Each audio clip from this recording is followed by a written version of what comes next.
What is up, hooligans? Welcome to another episode of Coffee with Hooligans. Let's rack those likes up. Let's get these chats filled. I'm late. I'm real late. Had to take the Subaru to go get an oil change earlier. It took a lot longer than I thought it was going to. I'm going to read the schedule, then read through the chats, make sure everything's running smoothly.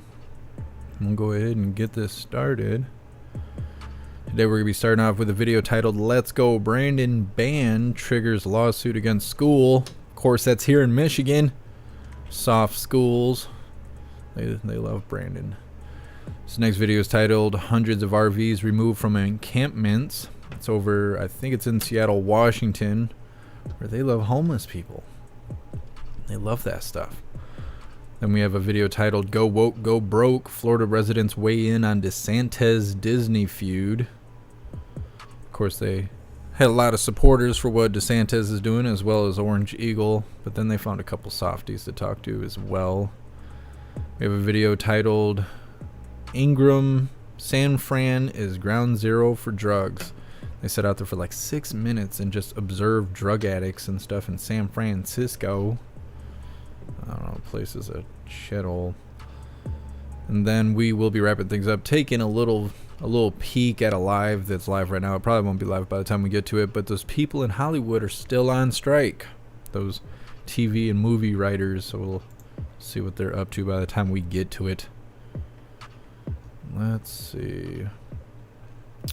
Oh, I can't scroll up high enough, but I know Mr. Satan was the first one in the chat. What's up, T. Lawton? What's up, Sly Dog? What's up, F Body Bill? What's up, Toy Mafia? What's up, Shanti? What's up, Anthony? What's up, Lion's Heart? What's up, Rachel? What's up, Nefties? Happy freedom, you hooligans. What's up, Hydrodynamic? What's up, Nostalgia Barn? Let's see. What's up, Ipso Facto? Happy freedom. What's up, Nanner Nose? What's up, Bloopy?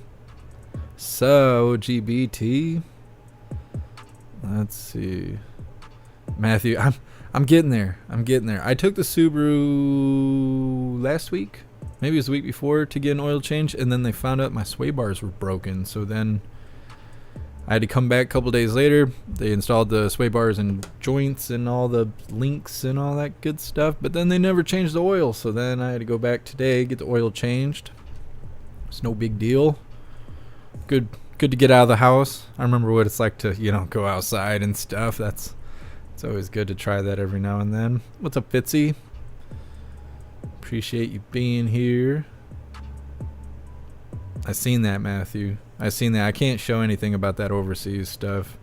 It puts everything at risk, but I did see that, an assassination attempt, or at least that's what they think. What's up, Lifelike? What's up, Roy? Happy freedom. What's up, Mr. Average? What's up, 24/7? 24/7. I did the thing back before it was ever a thing. We're gonna make it a t-shirt. What's up, High Plains Drifter? Happy freedom. Try to say High Plains Drifter and Happy Freedom at the same time. Started sounding like old man Walter. It happens. What's up, Scott? What's up, everyone in the JeffMAC live YouTube channel? What's up, Proud Ankle? What's up, Toy Mafia? Are we running on Twitch? Oh yeah, we're running. What's up, everyone on Twitch? Where is Snooks at? That's what I'm trying to figure out. Where did Snooks go? Did she run away? We're gonna have to put together a team of hooligans. We need to put out an Amber Alert. I don't know where Snooks went. What's up, Red Bear? What's up, everyone on Kick? Moment of truth. Is Odyssey running? Is it running? Walking, riding a bike, maybe? God only knows. What's up, Nefties? What's up, everyone on Odyssey? Happy freedom. Let's see. What's up, everyone on Rumble? What's up, 6ix9ine? What's up, Amanda? What's up, Joe? What's up, Pumpkin? Happy freedom, you hooligans. I think we're good over here. Yep. What's up, everyone on jeffmaclive.com? Alright, we're going to get this started. This first video is titled Let's Go Brandon Ban Triggers Lawsuit Against School. It's a short video. Well, the video itself is like 4 minutes long, but only the first minute of it is actually informative, so we're not going to watch the whole thing.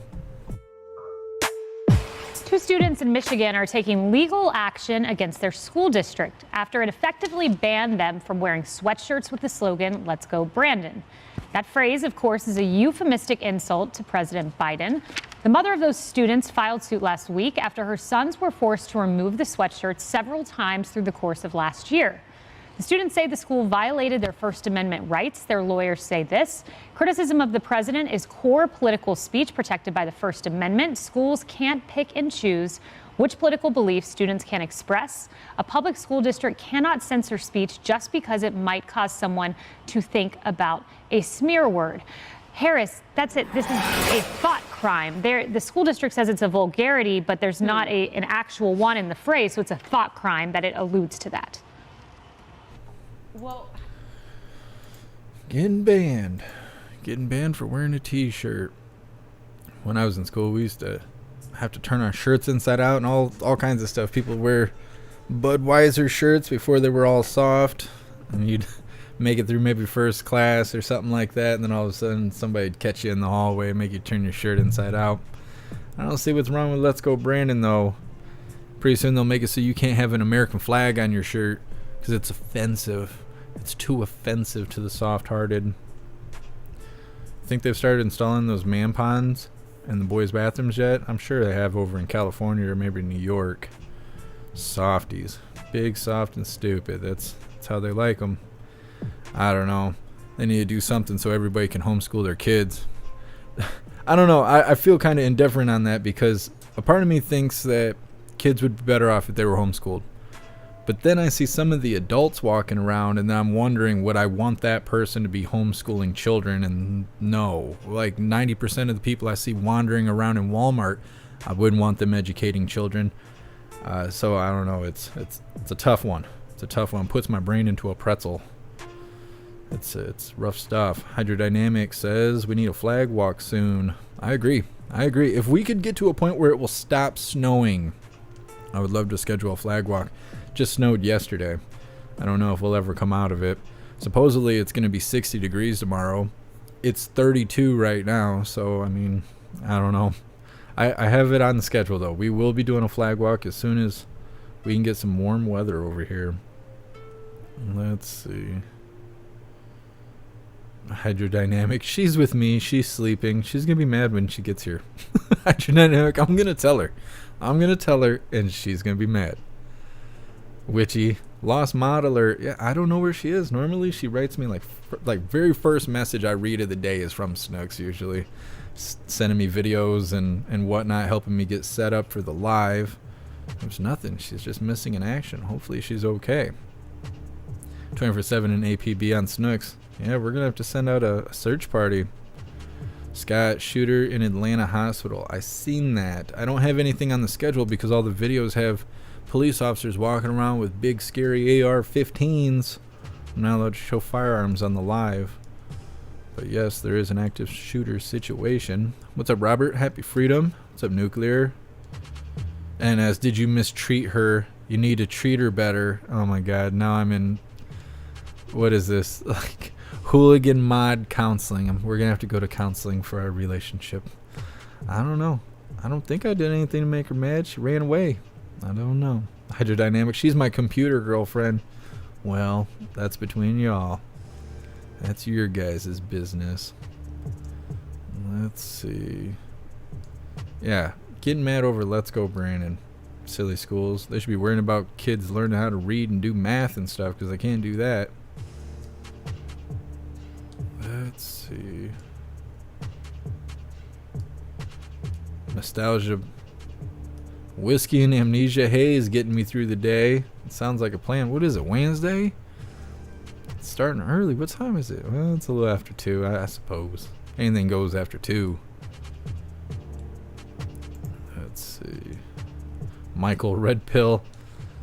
Yeah, actually, was "Let's Go Brandon" on the list? I know there was Red Pill, LARPing. What was the other one?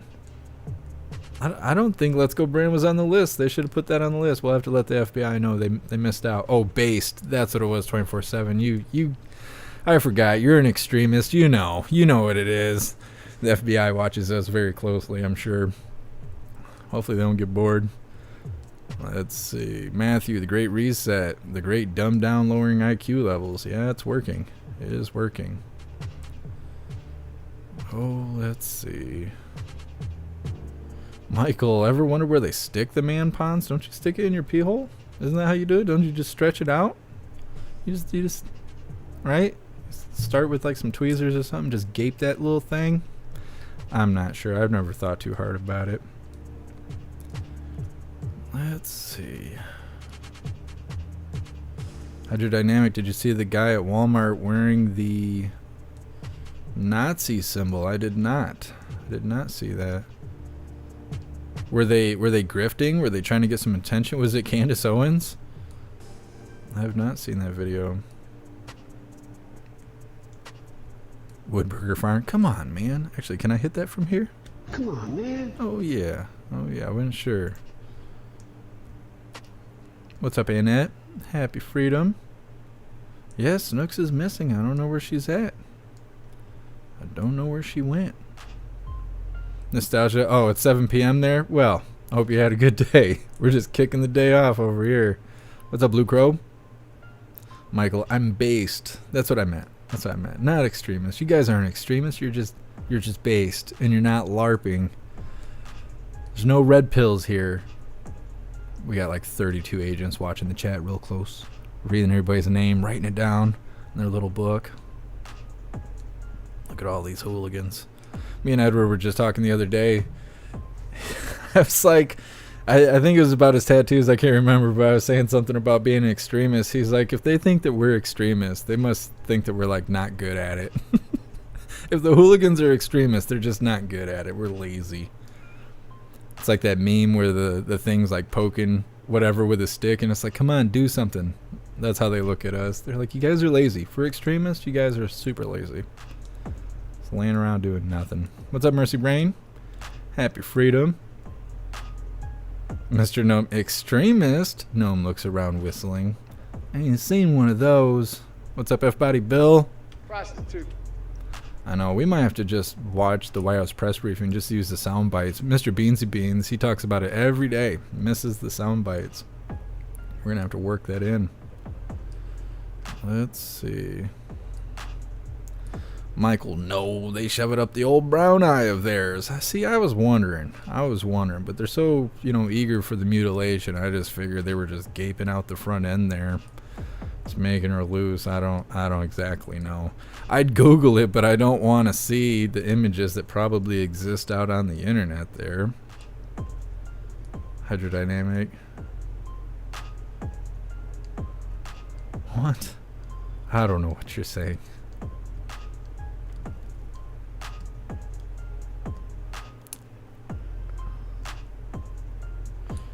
Hydrodynamic, you must be talking about that person wearing the shirt, but I don't understand the second part of that sentence. Robert, I did not know they made a exclusive dating app for muff divers. I was unaware. I have a Subaru. How did they not send me the notice for the app? Muff Divers Anonymous or something. What's up, Dr. No Name? Happy freedom. Lance Hart, we need more motivation. Yeah. They'll just have to stage another J6 or something, get everybody riled up again. What's up, Roy?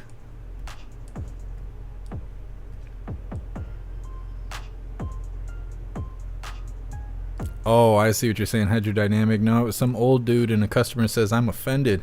And he says, I don't care, and then leaves to go shopping. That's how most people should just handle it. I don't even stop for the door greeters. When you walk out and they're like, can I see your receipt? I go, have a nice day. And then I just walk by. I just act like, everybody else is just deaf and dumb. I'm just pretending, but it works. It works. I never stop for those doors. Never. And I throw a big fit when I do. Like when I used to, the first couple times, I would just throw all my groceries on the ground. Here, go look through it then.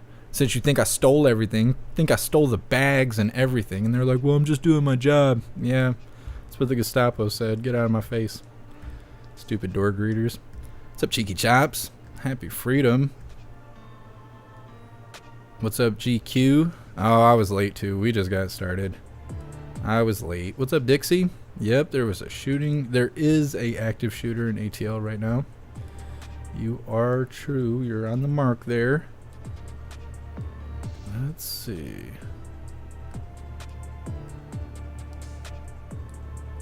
And it says, what's up, Doc? Probably talking to Dr. No Name, but I just got done peeking at Dr. Disrespect's live he's got going right now, so I seen that I was triggered. I was like, the Doc's here?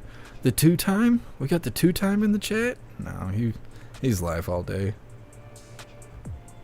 Roy, watch that hand gesture. I don't know what I did. Hopefully it wasn't too bad. I don't know. Throwing up gang signs, I guess. What's up, Lance? Happy freedom. Wow, that is quite the statement. What's up, Nook? What is going on with Twitch? Where's everybody at on Twitch? Appreciate you being here, Nook. There's Sir Leviticus. Happy freedom. Kick is just dead in the water. What's up, Donna Sparks? What's up, Jeffro? Happy freedom. I gotta make Rumble bigger because I can't read the chat. I'm starting to think I need glasses. I need glasses or something. Amanda, it's so unfortunate because kids need socializing with other kids. That's true. Going to public school definitely makes you more sociable. I remember being a teenager and coming across homeschool kids and being like, you're a little weird. And it's like, well, yeah, their classmates are their siblings and their parents. But I think if you're going to homeschool your kids, then you got to make an effort to be social. Go to the playground, take your kids to the mall, just have friends come over that have kids. And, you know, I think that if you're going to homeschool your kids, you got to make more of an effort to build their social skills because they're missing out on all of that. But if they go to public school, they're getting all their social skills, but then they're also getting indoctrinated. So it's like a give or take. It's a tough one. 6ix9ine Rumble free speech platform. It's semi-free speech. You can't write the F word. I don't know what else you can't write, but I know if you write the F word in the chat, they'll just delete your comment. They'll just automatically get removed. So, I mean, it's like semi-free speech. I think I can say whatever I want. I don't know if you guys can, other than the F word.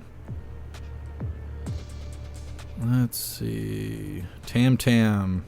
Looks like a big dust up in Oregon Capitol. Gonna get spicy. Weird. I haven't seen anything for Oregon. I'll have to take a gander. A hooligander. What's up, Guy Dub? Happy freedom. What's up, Triggered? The homeless RV topic. Are they YouTubers? I don't think so. I don't know. We'll cover it. What's up, Tim? Happy freedom. Matthew, I'm sure she's okay. If she wasn't okay, I'm sure she'd write us. She'd throw the hooligan logo up in the sky and we'd all just appear in her front yard. Snooks is calling us. Shanti, I was late. I was in the woods all day. Hunting? Looking for mushrooms? Lion's Heart, what would you say about a co-host? No. That's all I would say really is no. The whole reason I don't have other people on, whether we're playing the game or even interviewing other people, is I got to worry about every word that comes out of their mouth, and I don't want to have to do that. It's like a double-edged sword. I mean, we could do something, because I want to do a call-in show where you guys can just call in and we can chat it up verbally, but we won't be able to do it on YouTube, because you just got to say one wrong word and my whole channel's gone. They'll just delete me. The risk is way too high and way too severe. But we could do it on other platforms.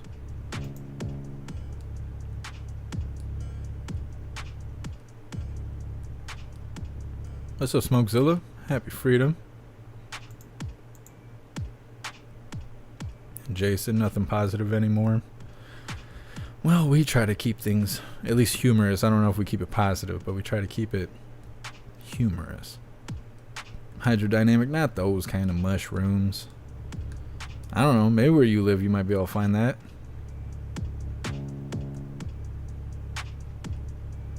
That'd be awesome, Gary. Yeah, that's the whole point of the website, is so when people are on the website, we can do the voice chat and stuff, but if I could get enough people to consistently show up in the voice chat, then we would start moving from just doing the voice chat to actually doing a live where we're doing call-ins and stuff, and you would just call in through the website.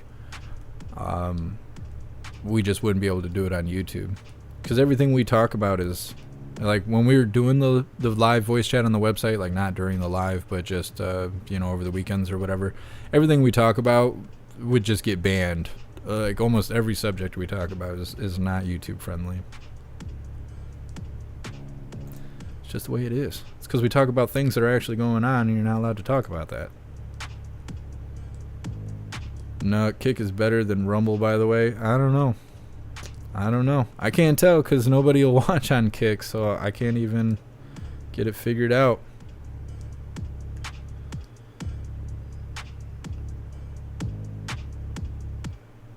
Sir Leviticus, yeah. Kids that are homeschooled generally have higher education. They test higher. I've seen that like my whole life. Their social skills may be lower, but everything else is higher. What's up, Blazing Fool? Happy freedom.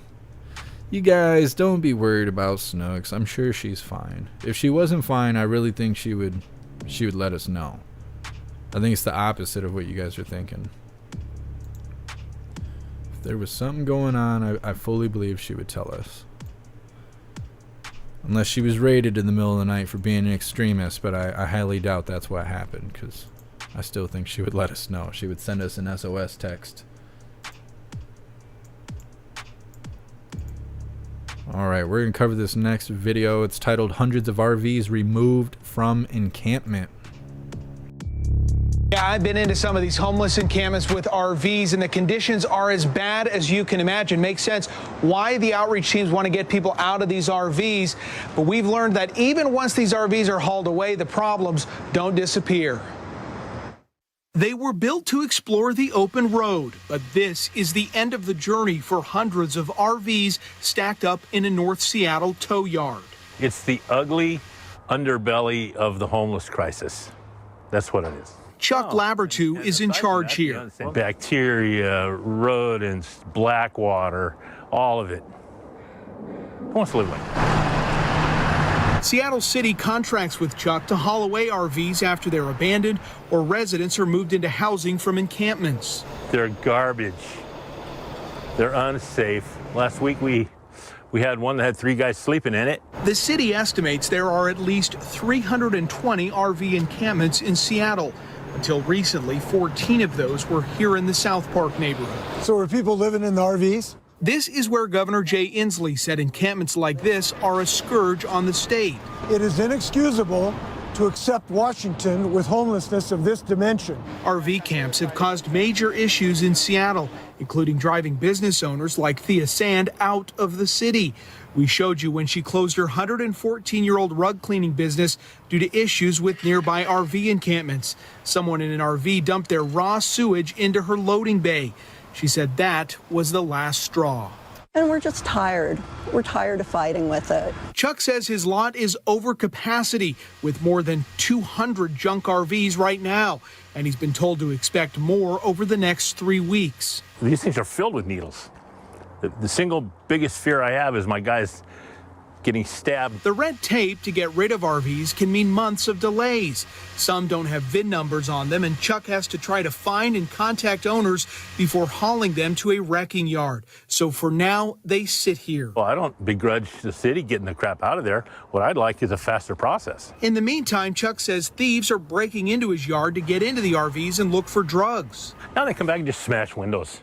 Just to make it more difficult for you. Oh, yeah. Is this stuff that's been pulled out and rifled through? Yes. Chuck says he knew what he was getting into when he signed up to help the city deal with RVs. This is stretching me. It's depressing. But the scale of the problem is something he says is hard to keep up with. We have a mayor that campaigned on clearing the streets, getting this garbage out of the neighborhoods, getting it off, out of Seattle. So here it is.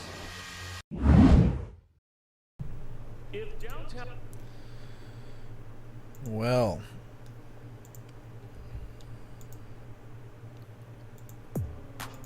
they're lucky that the homeless people don't just move over to the lot and just go through the the yard there and sleep in a little village. They could turn that into a chop or a chaz in a heartbeat. I don't know. Blue Crow, flame on. Yeah, they need to just burn all that stuff down. Taser. I live in a converted dumpster. So does everybody in Seattle and in Portland, apparently.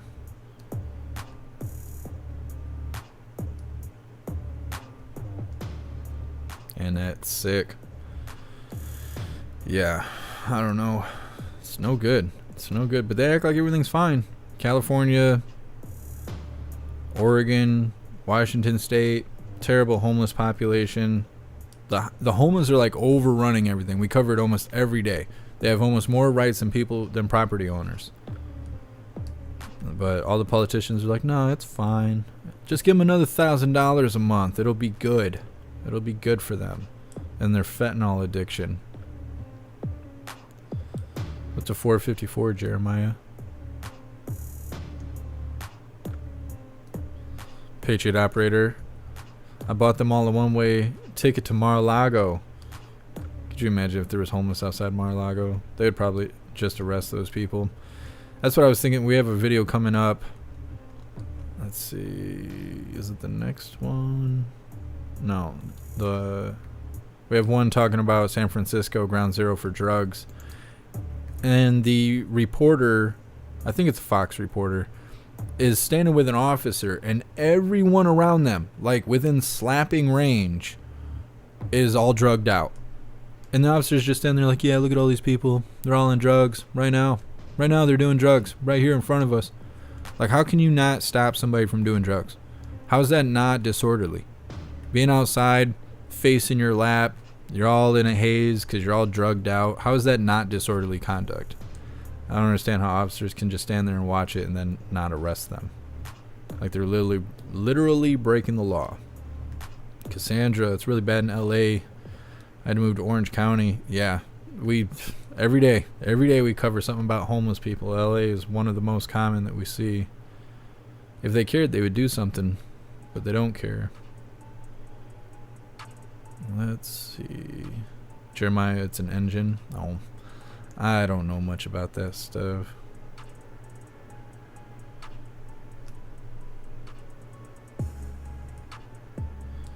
Mr. Average, imagine all the mold. Yeah, no good. Hey, thanks for stopping in, Robert. I appreciate you being here. Jason, where are they putting everyone since they seized the RV? They're finding abandoned RVs. Like, I don't think they're kicking people out of the RV and then taking the RV. I think the RVs are abandoned. And this guy who owns a junkyard just agreed to take them on, but now he's got a junkyard full of RVs and nothing he can do with them. That's why I was saying he has to track down the owner and stuff, because they don't even know who they originally belonged to. They're just abandoned.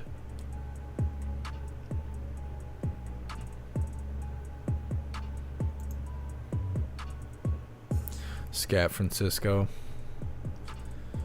What's up, Spock? You're not wrong, Scott.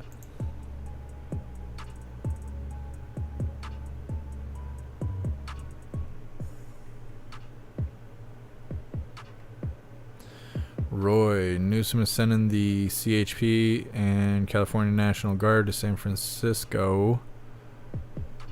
So he's trying to clean up California. Yeah, we covered that. I haven't heard of them actually being there, though. I know that he called them in, but I haven't seen any videos or anything of the National Guard actually doing anything about the homeless people. I don't know if they're handing out Suboxone or like what are they actually doing about the homeless people? Because most of them are drug addicts. You can't even put them in jail because they'll withdraw and die inside the jail, and then people can sue the jail because, you know, the inmates aren't supposed to be kicking the bucket. Let's see.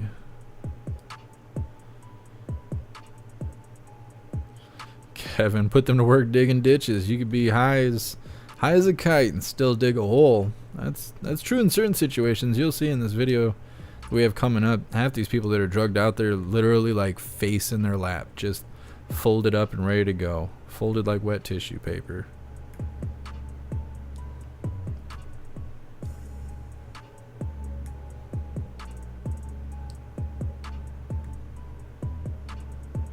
Jeremiah, they're like $6,000 a piece for those motors. It's fairly pricey. It's fairly pricey. Depends if it's a good motor or not.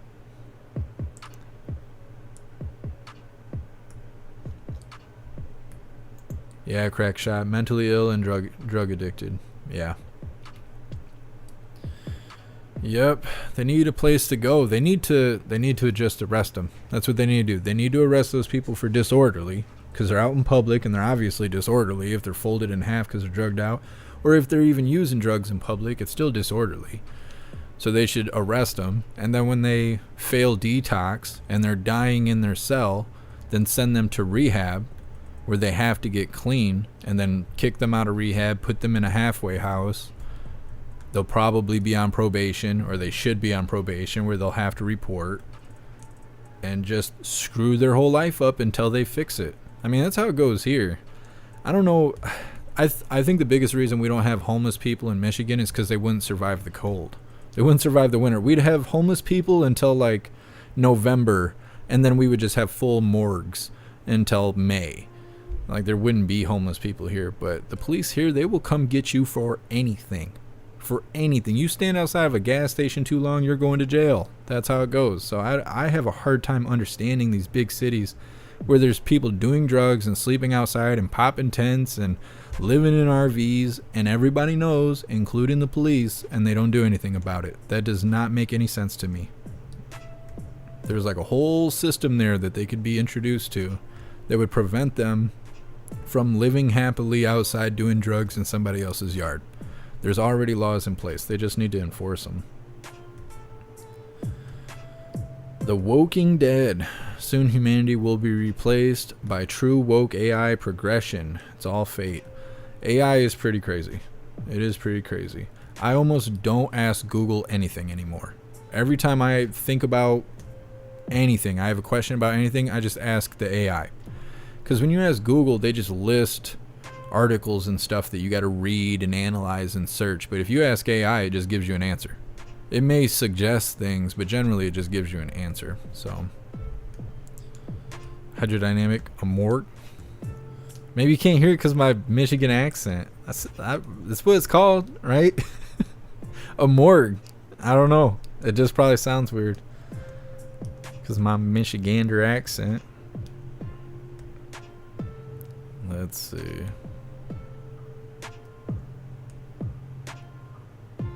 Jeremiah motor and transmission, about $8,000 you could sell for.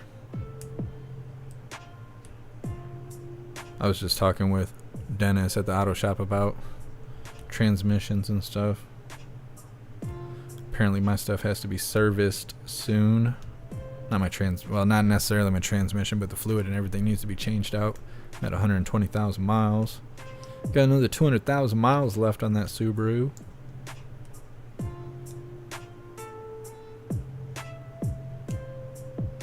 Roy, it said the CHP is for policing and the Guard is for gathering intel. Not sure if it's intel on dealers or what. Interesting. Yeah, when we covered Newsom bringing in National Guard because of the homeless population and drug addiction and all that, they just said that they were there to lend a hand. It didn't, in what we specifically covered, it didn't mention directly what the National Guard would be doing.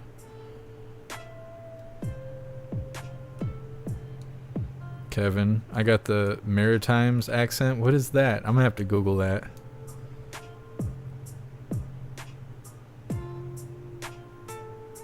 What's up, Impreza? Happy freedom.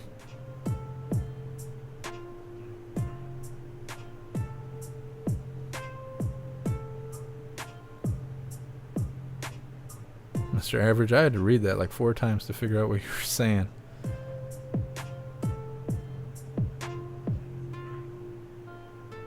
Kristen, we really are dealing with zombies, it looks like. Glad that crap's not in my town. It wouldn't be tolerated. Yeah. It's really bad in D.C. too. When the convoy was going to D.C. every day, you'd see homeless people and pop-up tents and stuff. I don't know why they tolerate it. I don't understand why they even tolerate it. There's already laws in place that can fix it. They just need to enforce the law. Thomas can't tax a junkie. Can't get retirement from one either. Yeah, but letting them be outside and rot and destroy other people's property isn't working either. I think that's really what it is that the jails just don't want to deal with it. They don't want to deal with drug addicts. That's why a lot of times when people get arrested for drug possession or drug use and stuff, they barely do any time. They barely do any time. Assault and battery, you'll go do 90 days in jail. Possession of fentanyl, you might not even go to jail. They might just give you some, community service, give you some probation, call it a day, because they don't want you to go into the cell and then die there, and then they're liable for, you kicking the bucket in the jail because you're a drug addict. They don't want to be liable, so they don't want to take you in. But I don't know, to me it seems like that's what they signed up for. If you're jail or if you're a rehab, that's what you signed up for. Thomas, they can't fund it. I don't know. It just doesn't make sense to me. I think a lot of it has to do with the soft-handedness about it too. Once they told alcoholics and drug addicts that it's a disease, they got to walk, like all of a sudden now they get special treatment. Like they're made of glass, they're made of porcelain, they're just fragile. Oh, no, hey, I'm a drug addict. It's a disease. It's not a disease. It's the fallout of your decisions. You decided to go be a drug addict. That's no one else's fault. That is no one else's fault. If you go to jail and you die in that cell, that's part of your decisions. I don't know. I don't feel bad for those people. They decided to be that way. They made their bed. Now they gotta lay in it. I don't know. I don't see any way around it. Anytime I step out of the line, I see it every day. If I was in a 55 and I was to do 56 or 54, I would be pulled over, guns drawn, pointed at my face, and everything I said would be considered an aggressive threat. And I would have to just sit there in silence and take my ass whooping and then go to jail. But everybody else is like just free game, doing whatever they want, and there's no punishment. And so I hold myself to a high standard because I know everybody else holds me to a high standard. But then when I see other people out there acting like that, I don't feel bad. I don't feel bad. I'm like, you're a drug addict. You're an alcoholic. You decide to be that way. Whatever happens to you happens to you. That's too bad. You shouldn't have made those choices. Like, I don't see the difference. It's the same thing. It doesn't make any sense to me. What goes around comes around. Gary, it's not a disease. It's bad habits. Yeah, I mean, I don't know. They made the choice. They made the choice. Maybe they didn't want to be a drug addict, but they wanted to do drugs. Everything's a path. It's like people who don't want to be parents. They get pregnant or whatever, and they're like, oh, what are we going to do? What do you mean? You were doing the thing. You were doing the thing. Where'd you think that road went? Now you're going to have a kid. Take care of it. Be a good parent. Do the right thing. Go get a job. Get your life together. It's all of it. It's all the same way. It is all the same way. Don't play the game if you ain't willing to win the prize. Like standing in the street. We used to talk about that every day 2 years ago. You stand in the street, you get hit by a car, everybody's like, oh my God, you're in the street. You stay in the street long enough, you're going to get hit by a car. That's how it goes. I mean, I don't know.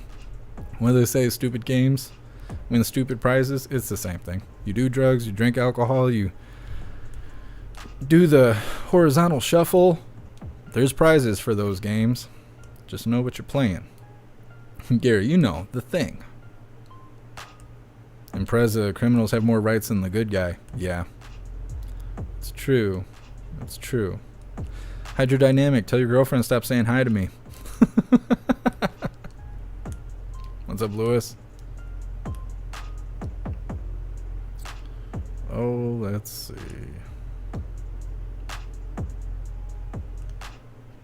Guy Dub, the participation trophy era is to blame for so much of this weak generation.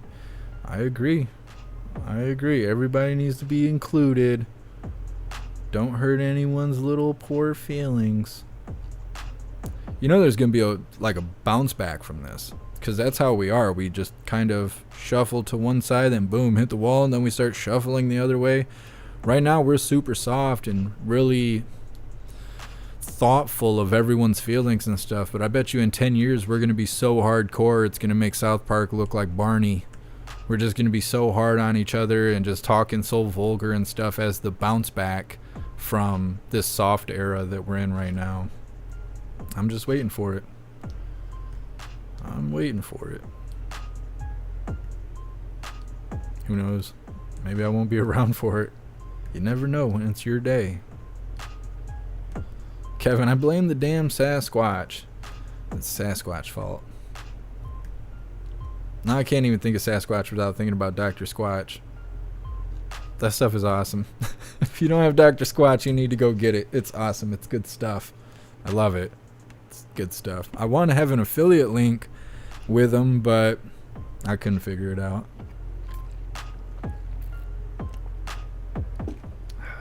Crackshot Civil War. I was thinking about that when I was driving home today. How everybody used to talk about Civil War every day.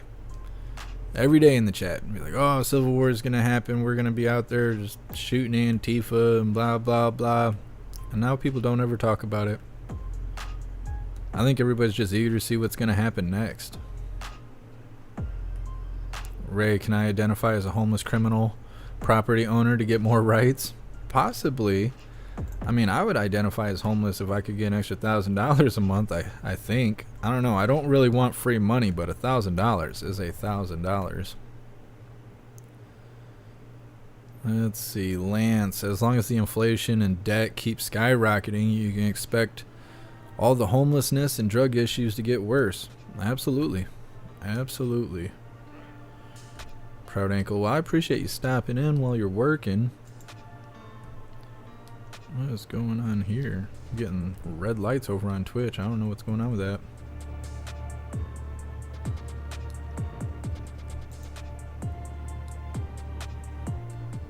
What's up, Nuck? Made it over to Kick. A lot of people like Kick. Better than Twitch. Kick is almost exactly like Twitch, but their community guidelines are a lot less strict. And they only take 5% of support that comes through Kick. Like Twitch takes 50%. So if you donate $1, Twitch takes 50 cents of that dollar, and then out of the 50 cents it comes my way, 25 cents of that goes to Uncle Sam. I gotta pay into taxes on that. So every dollar it comes through Twitch, I get a quarter of it. But if it comes through Kick, I get 95% of it. I get 95 cents of that dollar before taxes, and then I gotta forfeit 40 or 50% to taxes.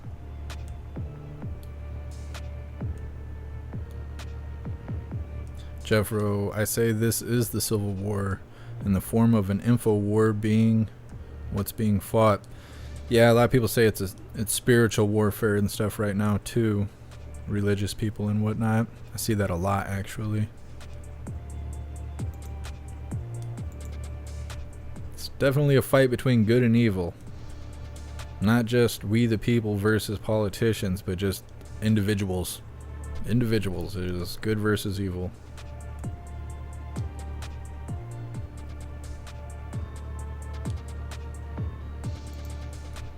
Robert almost ran an Antifa freak over in Portland a few years ago. He jumped out in front of us with a running chainsaw. Yeah, that'd have been a hit and run if that was me. I hate to say that, but I'm not getting taken out like Texas Chainsaw Massacre. It's not gonna be me. I don't know. I figure I'll kick the bucket either in my sleep peacefully while some hot broad is riding me, or maybe the Clintons will get me. That's how I figure I'm going. It's gonna be one or the other.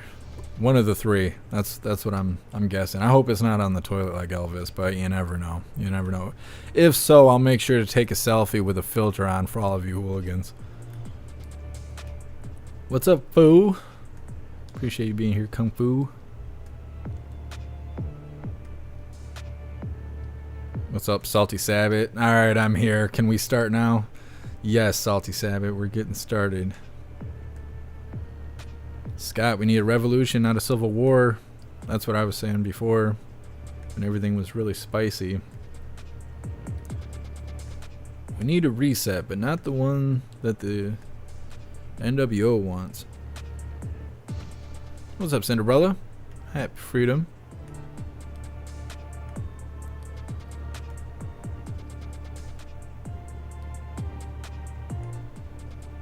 NS, free Snooks. I don't think she's incarcerated. I highly doubt it. Tree fella, I hope the chainsaw didn't get hurt. Right.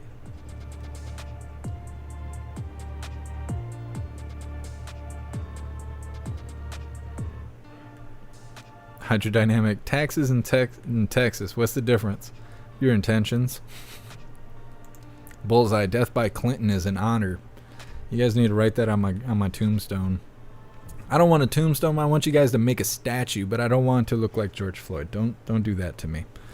But I want a big statue, and then we're all gonna get drunk, which means you got to pour like 3 40s on my grave, because you know I got that bad stomach. It takes me a long time. Everybody needs to go to AA the day after I kick the bucket.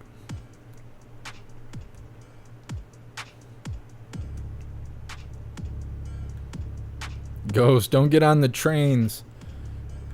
That makes me want to make shirts so bad. We should make... I might come out with shirts that say, don't expect me to get on the train.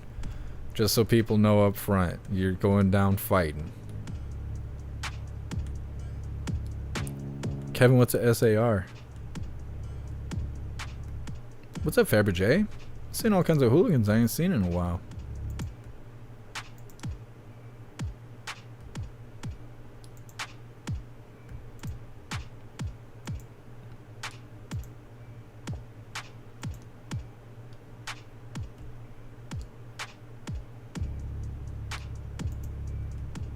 Alright, what do we got next? Oh, this next one's titled Go Woke, Go Broke. Florida residents weigh in on DeSantis Disney feud.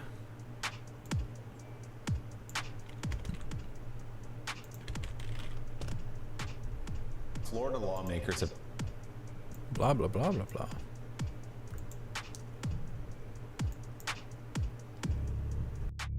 Florida lawmakers have passed a bill that would shield travel records for top elected officials, including for Governor Ron DeSantis. The bill also would block the release of records pertaining to trips DeSantis already has taken.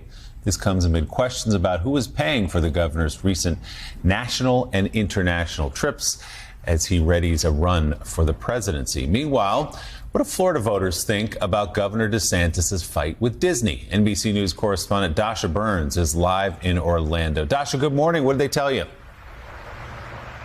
Hey, Willie, good morning. Well, you see Mickey Mouse over my shoulder here. We're obviously in Orlando outside of Disney World right now. But yesterday we spent the whole day in a county next door, Lake County, Florida, which is a conservative county. It went for DeSantis by about 66% in 22, went to Trump by about 60% in 2020. And it also encompasses part of the Villages, which, of course, is one of the world's largest retirement communities. It famously was very, very Trumpian in 2016 and 2020. And as we watch folks whiz around on their golf carts trying to make their tee times, we stopped a few people to talk to them about this battle, DeSantis versus Disney. And look, Willie, we found overwhelming support for DeSantis in this fight. The vast majority of people feeling like Disney stepped out of line when they waded into the political fray, that they are getting too, quote unquote, woke was the word used in a lot of our conversations. One woman we spoke to said she had annual passes to Disney World. She did not renew those annual passes because of this political situation. We talked to a father of 2 young kids who says he doesn't take his kids to Disney World and instead he takes them to other area parks instead, in part because of his what he sees as again Disney sort of stepping out of line here. There were a couple of dissenters though who feel like DeSantis is being petty in this fight, but again, we talked to dozens of people, Willie, and the vast majority were on the governor's side in this battle. Take a listen to some of what we heard. I'm definitely on DeSantis' side. Go woke, go broke. You know, it's absolutely ridiculous, you know, what they're doing, and they're trying to, you know, infiltrate, you know, the children. I mean, you think about Disney, you think about kids. Prostitute. I agree with what he's saying. I think he's doing the right thing. You think he's doing the right thing? I do. I think it needs to not be political from Disney's perspective. They need to be the happy place for families, period. I think it shows the pettiness of Ron DeSantis, and I think it also shows hypocrisy, because what he's running on and what he's going around the country and now the world saying is that Florida is free, that he's made us more free. He hasn't made us more free, and I think nothing is more obvious to that than the fact that this is simply because Disney, which has the right of freedom of speech, said that they did not support this so-called Don't Say Gay bill, and they were doing it to support their employees and to support, you know, we have lots of family members and friends that happen to be gay. Willie, those first two voters you heard from are conservative voters who voted for Trump, who support both Trump and DeSantis right now. The last voter you heard from, more independent, not happy with any of her choices at the moment. The other thing that we heard from just about everybody who was in support of DeSantis in this fight is they felt like generally Disney had too much power, that they were getting special treatment as opposed to some of the other businesses in Florida. When I asked, you know, is there some contradiction here in terms of a pro-business governor, a governor that's trying to make Florida a place that is business friendly, you know, targeting a business like this? People said, look, Disney is just different. Disney is a different kind of entity here. And so this fight is a different kind of fight that DeSantis is picking here. And as you know, that special district that he objects to, that the governor objects to in the case of Disney, also enjoyed by the Villages, where you spoke to some of those voters there. NBC's Dasha Burns in Orlando this morning. Dasha, thanks so much.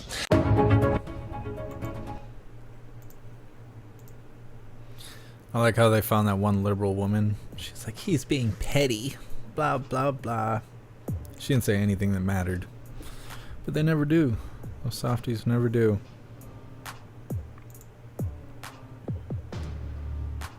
Matthew, dozy, uneducated woman. Yeah.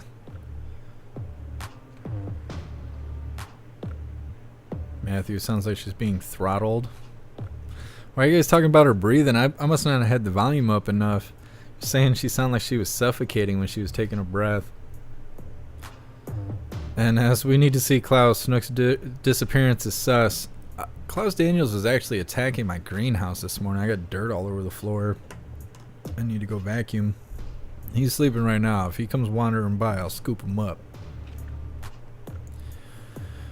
Jeremiah, I hope DeSantis wins, to be honest. I heard that Disney World's looking for a new place to be because they don't want to be in Florida anymore because DeSantis is holding them to it.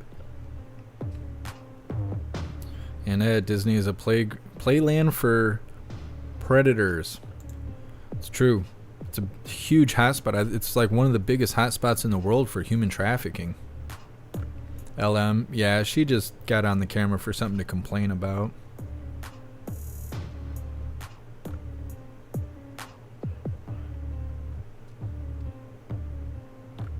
Dave on opinions of Floridians. I know they're wild down there in Florida.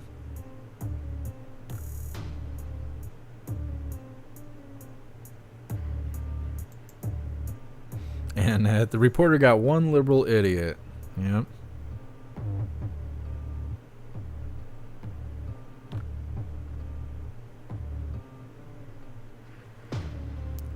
What's up, LM? Happy freedom. Yeah, Jason. Disney has always been like pretty much putting bad stuff out there. All the subliminal messages that have been released in their movies and stuff like that, images that are completely inappropriate for children. The whole, like, as far as I know, it's been the whole existence of Disney has been like that.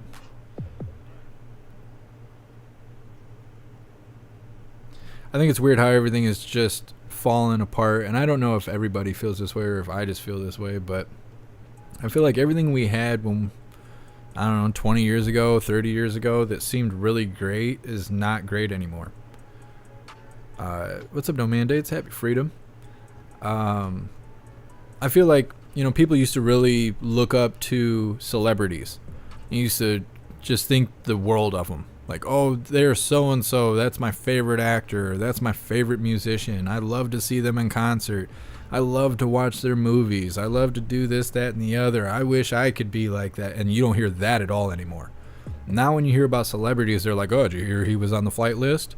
Did you hear that he was out in the island? And nobody cares about celebrities. Not that I see. Like, not at all. Now you're seeing the Hollywood writers on strike, which is interesting. And same thing with like Disneyland and all that stuff. It used to be like, oh yeah, take your kids to Disney World. That's like, put it on the bucket list and all this other stuff. And now people are like, oh, you hear what happened at Disney? You hear how many children get trafficked at Disney? You hear about the subliminal messages that Disney put out? It's like all the things that everybody thought was bigger than life is just, that's the real evil of the world now. And it's all exposed. Everybody knows about it. And nobody's doing anything about it. Like, nobody's doing anything about it. Everybody's just like, oh yeah, no, we know it's messed up. Old man Walter, he's a liar and a fraud. Yeah, we know that. Oh, we had some irregularities and that's how he got in office. Oh yeah, everybody knows that. They're hurting people at the amusement park. Oh yeah, everybody knows that. Like, everybody knows all the corruption going on. We're all just watching it happen. Like the southern border. Look at the southern border. Watching illegals just walk across it. Can't do anything. You do, you go to prison. They have more rights than you do, and they're not even supposed to be here. It just, I don't know. We're watching everything around us collapse. But there's not really anything we can do. And as Keanu Reeves seems like a stand-up guy, it does appear that way. I don't know. Hydrodynamic, I'm curious if the chat is more for Orange Eagle or DeSantis. We've held that poll a couple times. Usually Orange Eagle comes out on top. It's because people who like DeSantis want to see DeSantis run his full term. Like, they elected him for governor to run his full term, not to crap out after 2 years and go try and be president. That seems to be the most common thing. 24/7, don't meet your heroes. Yeah. LM, our country is gone. I think our hyper reality is gone. We had this feeling of like, you could be anything you want to be when you grow up. And now that feeling doesn't exist anymore. You can't be whatever you want to be when you grow up. You can be what you're allowed to be. You can say what you're allowed to say. You can be where you're allowed to be at. It's not even really a money thing anymore. It's kind of like political correctness. It's like we have a social credit score without it physically being here yet. And everything runs off of that. And we used to have these goals. You know, one day I want to go to take my kids to Disney, or I want to go travel the world and whatever. But ever since we had the restrictions and the plague and all that, it seems like our hyper reality is gone. It's just gone. Now it's, how can I afford chicken? How can I afford gas? How can I make enough to go to work to barely make enough to survive? And that's your new vacation. If I can make it to the end of the year and have enough money to pay into taxes, that's now the bucket list goal, versus being like, oh, I want to go to Italy. And people don't even talk like that anymore. It's just, you're lucky to make it at this point, let alone go and do real fun things. Dr. No Name, everything that was normal is now abnormal. Yeah. It's like we went through the veil, and now we're looking back and we're just like, what happened to all the fun? What happened to all the good things? What happened to all the goals? And I feel like it was the unknown. The possibility of great things to happen made it the goal. And now we have this reality of, well, it's bad all the time and always will be, and no one's going to do anything about it, so just be here as long as I have to, and when I kick the bucket, I'll be happy to have the rest that I deserve. Like, that's kind of just mentality across the board, is that there isn't any good thing to look forward to anymore. And it's weird how that's happened. My friend thinks that we're going to go through more plague stuff, and he's like certain of it. I don't think that all of us that have gone through that, I don't think we could go through it again. I don't think that they could put us through that again. I think too many people would lose their marbles. If we went back into full-on restrictions, can't go outside, be real scared and all that kind of stuff, I think people would lose their mind. I think even if it was just like, imagine if they went on the TV today and said, hey, we're going to have to stay indoors for a couple weeks. We're going to have to, because it's going to prevent spread just like they did before. I think if they did that and they were like, oh yeah, next 2 weeks you got to stay indoors, people would burn their house down. I think people would lose their mind and would not be able to handle it at all, even if it was a temporary thing. Yeah, Matthew, that I think they're going to put some space between it. I don't think they're going to be able to control people the way they did that last round. Like 2 years ago when everybody was unsure of what to do, didn't know what was good and bad, didn't know what was going to happen, and everybody did what they were told for the most part. At first, the majority of people did what they were told. I don't think that's going to go that way a second round. I think people would lose their marbles and they would just become chaotic. Matthew, FEMA zones coming.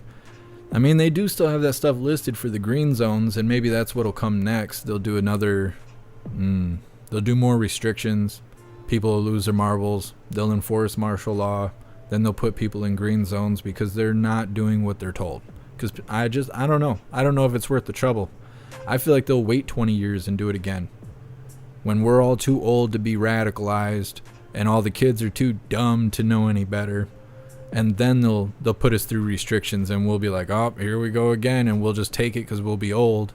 And all the kids will be like, oh, you want me to go to the green zone? All right. You want me to get on the train? I'll get on the train, because their brains don't work. Because no one ever poured into them and they were raised by an Android device or an iPhone. Hydrodynamic can't control these nuggets. I'm going to put that on a t-shirt too. Why not? We're coming out with new t-shirts. I got 3 things up on the board right now. New t-shirts I'm making today after the live.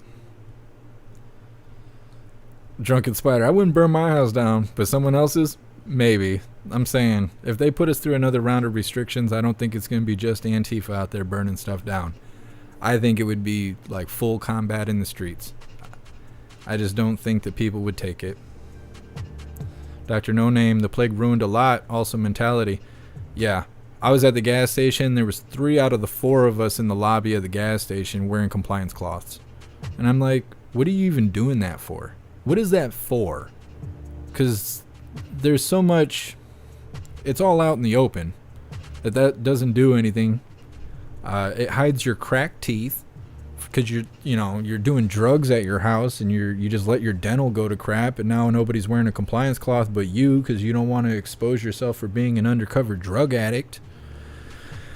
Other than that, I don't know why people are wearing compliance cloths. They don't, what's that for at this point?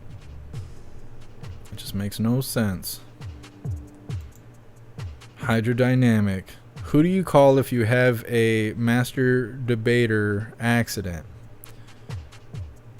You just call for a towel. You just call out, I need a towel.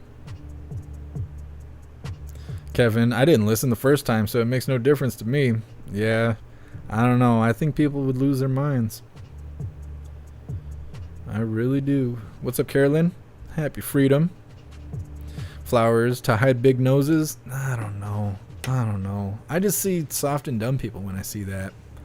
When they're just compliance clothed up.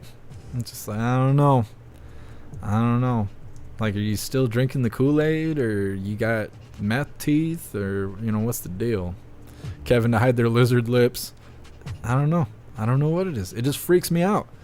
If I'm like at Walmart and one of the workers comes up and they're all covered up, I won't even talk back to them. They can come up and, hey, do you need me to help you find something? And I will act like they are not there. If you don't respect yourself enough to breathe air, I'm not going to have enough respect to even treat you like a person. I even say hello to dogs, but I won't say hello to you. If you're wearing a compliance cloth, I won't. You're not a real person. You don't want to be here, I don't want you to be here. Like, that's too bad. I don't know. I don't mess with it. Unless they're 80. If they're 80 years old or older and I see them covered up, that's on them. They're doing everything they can to make it another day, and I understand that. They ain't got time to see if everything's real or not. But if you're under 80 and you're covered up, nah. Nope, I don't respect you as a person. You don't even respect yourself. Grateful Ed, if I see him like that, I just keep saying, I don't understand what you're saying. Yeah. It just doesn't make sense. And Ed, if you can smell a fart through it, you can catch the plague. Yeah. Patriot Operator, I was watching a Bruce Lee movie. It was nothing but black PJs and compliance cloths. It was like looking at an Antifa party. Let's see. Not what it seems. DeSantis is bad, I believe. He owns a diamond company in OK with the little plague troll guy. It's tied to Disney and the traffic. I don't know. I don't know anything about DeSantis. I know that Florida seems to be running okay, but I keep saying politicians aren't what they seem. They may say everything that we want them to say, but they don't live a day like how we live. Not at all. They don't make as little as we make. They don't live under the same laws that we have to deal with. They're not living the same life as us. So no matter how much you like a politician or anything like that, they're not living like us. They're just selling us hopes and dreams. Nikki, I still see people wearing compliance cloths at work. Now, I understand if you go to work and the job is forcing you to do it, you gotta have a job. You gotta make money, and I understand that. But if you're not at work and you're doing it, then it's like, I don't know. What's up, Cash Flow? Thanks for letting me know.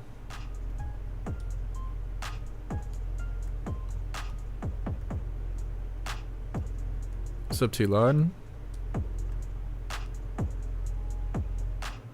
Dr. No Name, ATMs will close first, and you'll think it'll be a bank run. Who knows? Who knows how it'll go?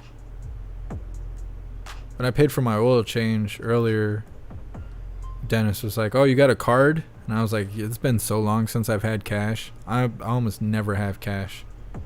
I have to go into the bank and ask for it. Otherwise, I never come across cash." And then once they do that Fed Now stuff, who knows? They might just do away with cash. Everything will just be digital.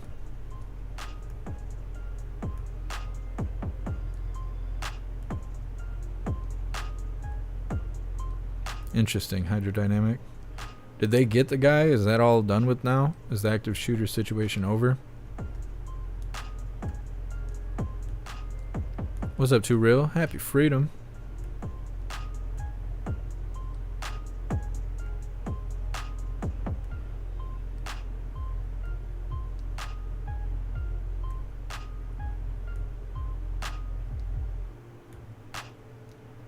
Crack shot. When the banks fail and everyone doesn't have two nickels to rub together, they will absolutely freak out.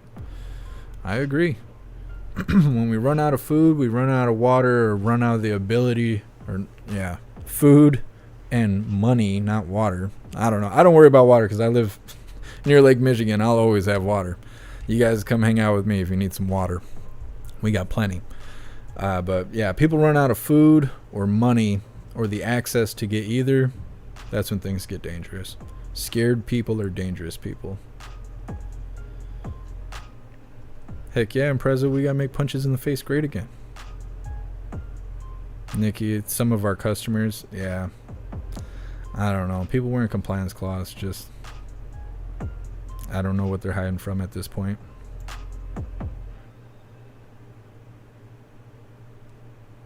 Lance, those Clintons are gonna get you. Maybe one day.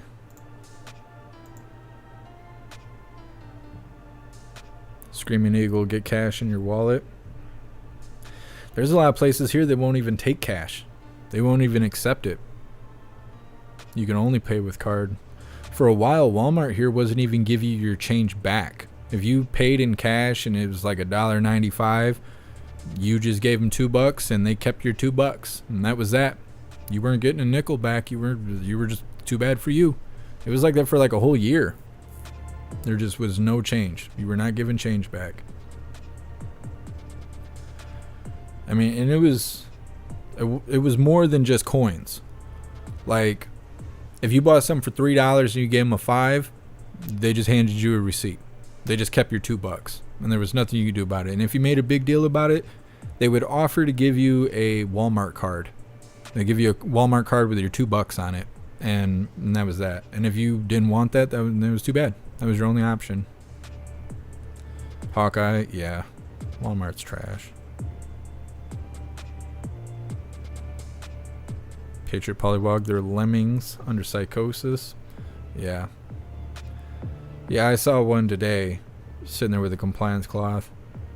They were built like the green M&M, and I was just like, your compliance cloth isn't hiding all the rest of you. I don't it's like a safety blanket. It's a little safety blanket strapped to their face. Scott, coin shortage BS. Yeah. Well, that wasn't even a part of it. It wasn't even a part of the coin shortage. It was just like policy. They had changed their policy. I still never figured out what the coin shortage was about. Ghost bottle cap like Fallout. I wanted to show you guys this yesterday and I totally forgot. I have a Nuka-Cola bottle cap. This is currency in the end of the world. I paid like $5 for this because I just love Fallout so much. I've had it forever. I've had it for like years. I was going to show you guys yesterday when we were playing Fallout and I totally forgot. And Ghost, you just reminded me.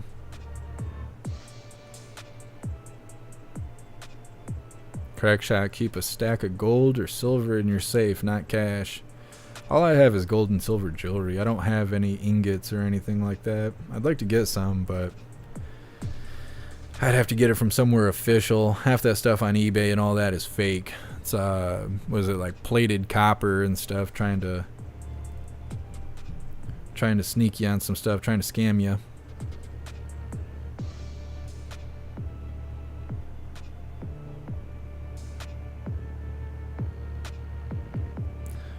Patriot operator, it's petty cash since weed stores don't take plastic. Yeah, it's true.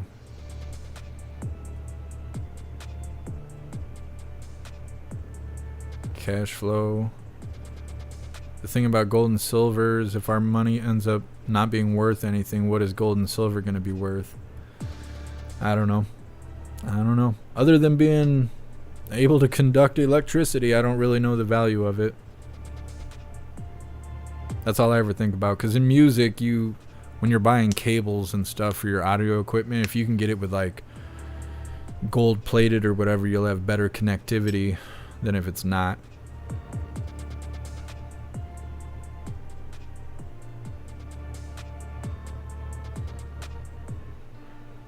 Hair juicer.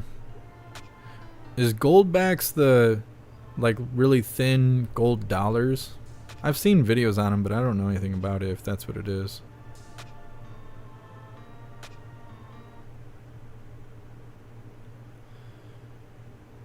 Wugga. Forget precious metals. If things go bad, you'll need ammo. Lots of ammo. Yeah, ammo will always be worth something. Ammo and toilet paper. Like, I'm going to be trading so much Diablo sauce for toilet paper. I'm not using the thumb. I'm not using the 3 shell method. We were talking about that the other day. That's not going to be me. I'm going to be trading Diablo sauce for toilet paper.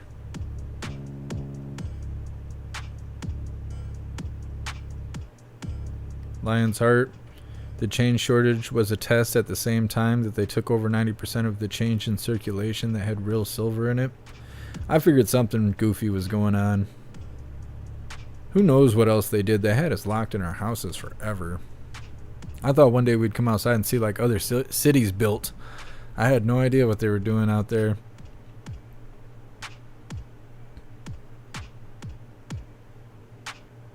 Lion's Heart. They can produce gold in a lab, but they can't produce silver. That's interesting. I didn't know that.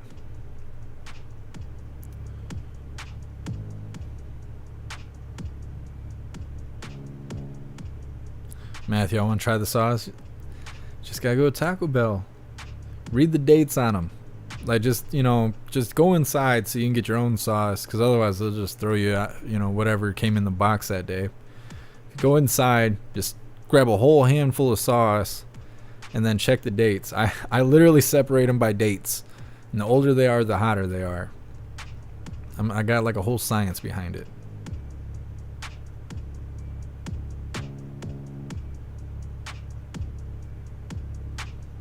Matthew, here in the UK, our border Dover got invaded. Invaded by who? LM Mason Molotov. Yeah, you can only stock up on so much of that, and then you get raided. And they're like, "What are you doing with all these supplies?" You're like, "Well, I was just preparing just in case." They've already said they said like a year or two ago that preppers are extremists. The FBI loves to raid preppers. There was some guy that we covered. Oh man, it was probably like 2 months ago, where he got raided, and they took like his guns, his ammunition. He had like a secret room where it had like a couch on it or whatever, and it was a door on hydraulics that lifted up and went downstairs into like this secret bug out room. And they raided his house because they detected it somehow. And it didn't say that he broke any law, but they confiscated all of his stuff, and they were trying to figure out a way to charge him with conspiracy charges. Ruben, I live 3 hours from the nearest Taco Bell. Holy moly. That's a hard life. That's a hard life. I'm sure they don't deliver if it's that distance. I went to Taco Bell yesterday. Maybe it was the day before yesterday. And they wouldn't let me in the lobby again. I was like, you guys, you don't realize how much promotion I'm giving you guys. You need to let me in the lobby. The new general manager there, he's some sort of pillhead. I know him from high school. He's like terrible pillhead. And I think he just doesn't want to deal with the lobby. He doesn't want to deal with customers face to face because he's probably drooling in all the tacos and stuff half asleep. But he's the new guy in charge, and all of a sudden they don't have enough employees to run the lobby. It's kicking me. It's kicking me bad. Failing my Taco Bell addiction. Hydrodynamic because they evaporate over time the older they are? I don't think so. It's in a sealed pack. Matthew, illegal immigrants. Oh, yeah. It's no good. It's no good. Having undocumented people in your country is no good. They can do whatever they want. They're not on paper. They come burn your house down and run away. And even if you got them on camera, who's that guy? Some random guy that ain't even supposed to be in the country. And as extremists, yeah, extremely prepared, right? The FBI won't appreciate that joke as much as all of us hooligans do. Kevin, there's no Taco Bell on Prince Edward Island. You're going to have to get one. Kevin, you got to buy yourself a Taco Bell. It sounds like you'd be doing good. You'd be doing good. Everybody loves Taco Bell. It's like $2 for some food. Everybody's got $2. That is... I'm surprised that Taco Bell doesn't have like a huge stock increase, because this Biden inflation has got everybody's affordability about down to Taco Bell. Drunken Spider, T-Bell eggs are the only eggs I will eat. I didn't even know they sold eggs at Taco Bell. What is it? A breakfast burrito that comes with eggs? I didn't even know they had eggs. I heard their fries are really good too, but they don't ever have them in the Ludington Taco Bell. Matthew, maybe they know your love for the sauce. It's a conspiracy. They see me walking up there like, hey, go lock the door. The guy's gonna jack all of our hot sauce. It's gonna take all the Diablo we got. Maybe. Might be.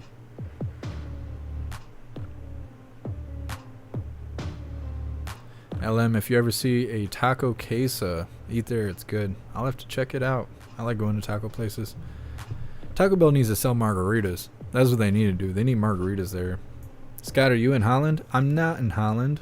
I'm not far from Holland. Like an hour or so. I've drove through Holland a lot. There's that stretch of 31 that goes from 70 miles an hour to 55 right there in Holland when I'm going down south to visit family. Hate it. I hate it. They need to just knock it back up to 70. Stop goofing off.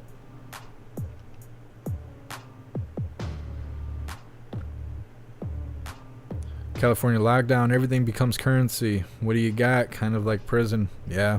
If stuff goes left, people will be bartering again. I know that. Salty Ragu will be out there with the tattoo gun.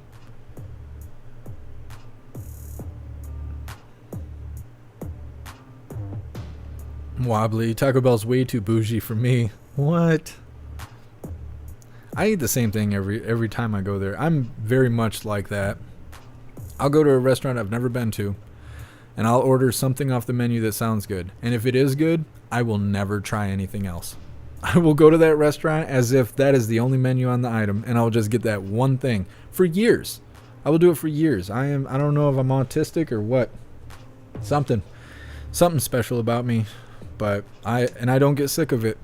I just don't. There's a restaurant in Mears that I used to go to before I had a falling out with those people, and I used to go there and get oh my god, what is it? It's not a fajita. Oh, I don't know why I can't think of what it is called now. Anyways, it's like a chicken fajita, and it was like super good.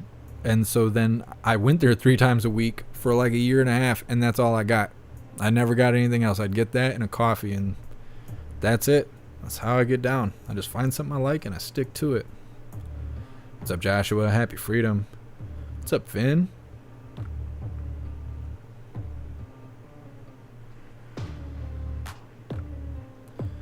Lion's Heart. Any corporation that can feed millions of people every day on $2.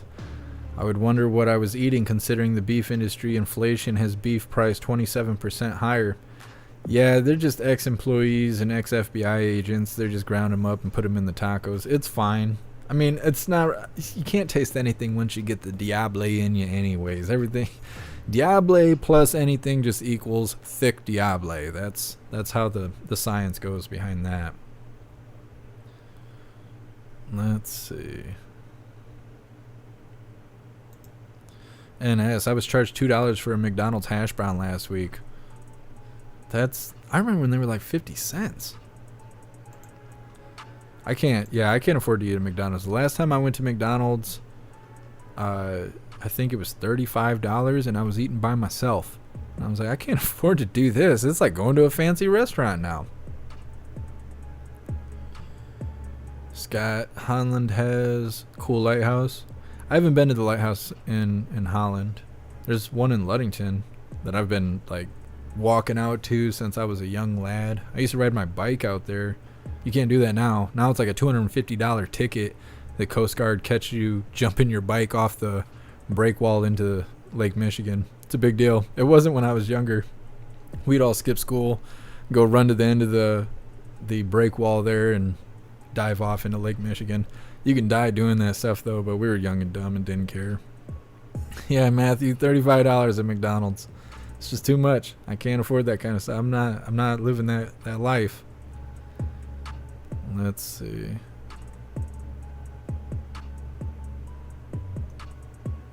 Ruben, my last taco night cost me $50. Let's see. Taco Bell will feed you for the day for $10. Yeah, Taco Bell is so cheap. Yeah, and McDonald's costs too much for that terrible food. I can't... McDonald's makes my stomach hurt. Like, if you get full on McDonald's, it's not a very good feeling. I don't know anybody that's like, oh man, I just ate 6 Big Macs. I feel great. Never heard that in my life. What's up, Norman? Happy freedom.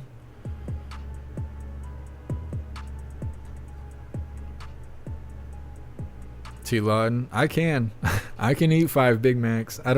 Generally I get double quarter pounders or even triple quarter pounders if I can find a McDonald's that'll serve it, but Big Macs it's just like a double quarter pounder with bread in the middle. I was like, I ain't messing with that.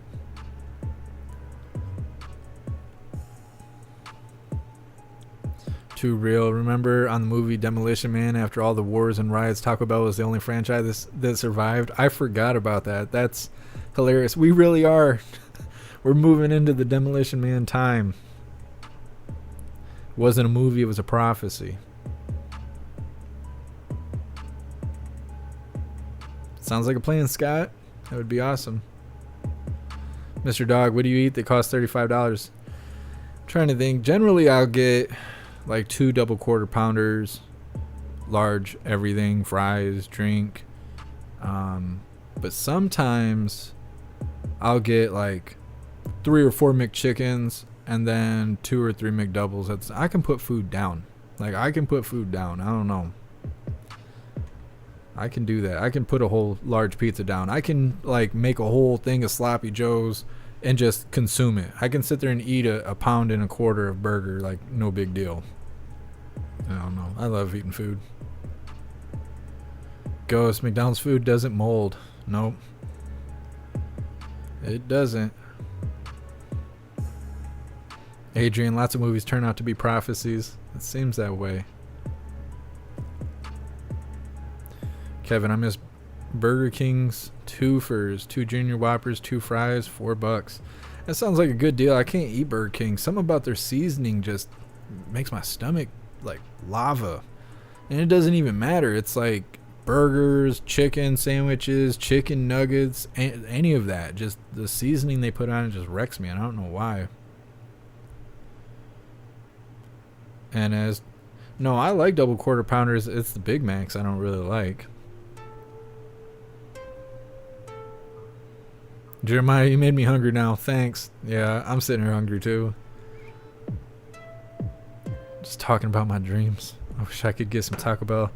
There's another Taco Bell that's not too far from me in Muskegon, but the last time I went there, it was meth heads like fighting in the lobby, and I was like, I don't know. You guys are ruining my Taco Bell experience. Can you go do that in the parking lot? Gary, is the water from Lake Michigan drinkable yet? I mean, I wouldn't go out to the lake and scoop, a cup out or anything like that. I think I would, if I was going to try and drink the water, I would probably dig a hole. Because you could dig about 2 feet in the ground almost anywhere in this area and hit water. And then, you got to boil it and all of that stuff. I wouldn't just drink it right out of the lake. You'll end up getting something. Flowers. They use liquid smoke at BK. I worked at BK for 5 days and then I quit. I wasn't there long enough to figure out what that was. Drug Spider, I don't know how BK stays in business. I got a few around me and never see anyone there. It's like that in Ludington too. Every time I go to Ludington, McDonald's, Wendy's, all that, it's all on the same strip. I never see anyone at Burger King. Kevin, Papa Burgers from A&W. I think there's an A&W in Manistee. I want to say it's an A&W. And me and WMM stopped there a couple months ago. They were running a deal for like $1 burgers or like 50-cent burgers.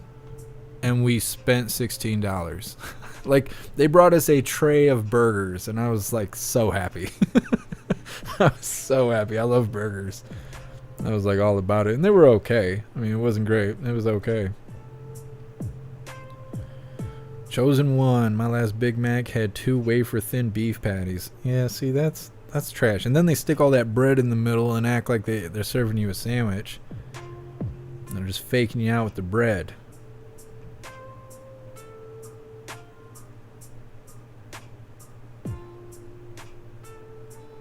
And I used to get 10 nuggets for $1 at BK. I miss prices like that. They had a Taco Bell mac and cheese burrito or something, like mac and cheese steak burrito. I was like, I want to try that. That's all right. I was like, how much is that? They're like, oh, it's 7 something. No, I'm not. What? I'm giving you $7 for your goofy burrito? Like, what else you got? They were like, well, these, what is it? What is that? It's not sriracha. It's something. Some sort of chicken something or other burrito. I can't remember what it is, but they're only $2. And I was like, yeah, let me get like 5 of those. Same size, but it's not their specialty item, so it doesn't cost you $7.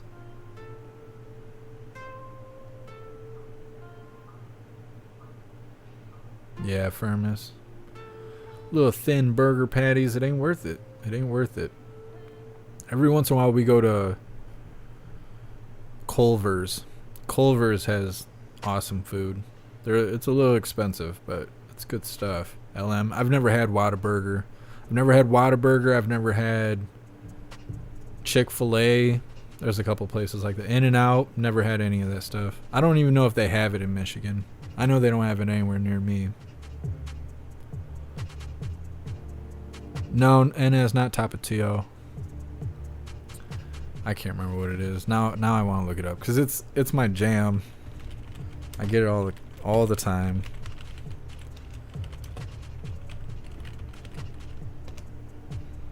What is it called? Oh, come on. What is Del Taco?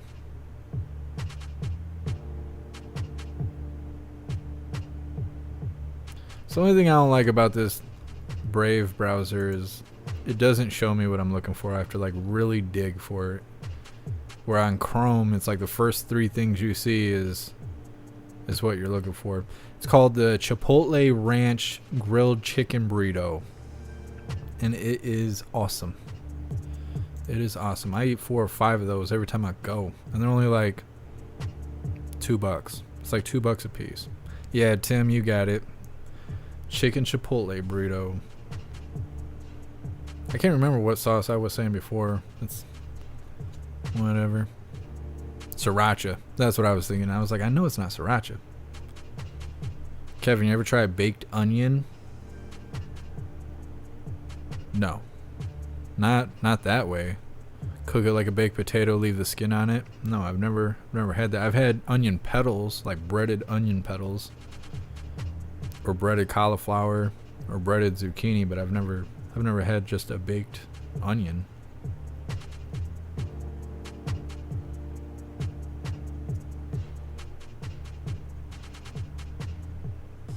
Donna, we had steaks, grass-fed beef. I bet that's awesome. I don't think I've ever had like fresh burgers, steak, anything like that. Not super fresh. Kevin, a little butter, salt, pepper, fine cheap meal. Sounds like I like onions. I might have to try that. Kristen would love a Del Taco. I don't know what that is. I just seen it on the Google search.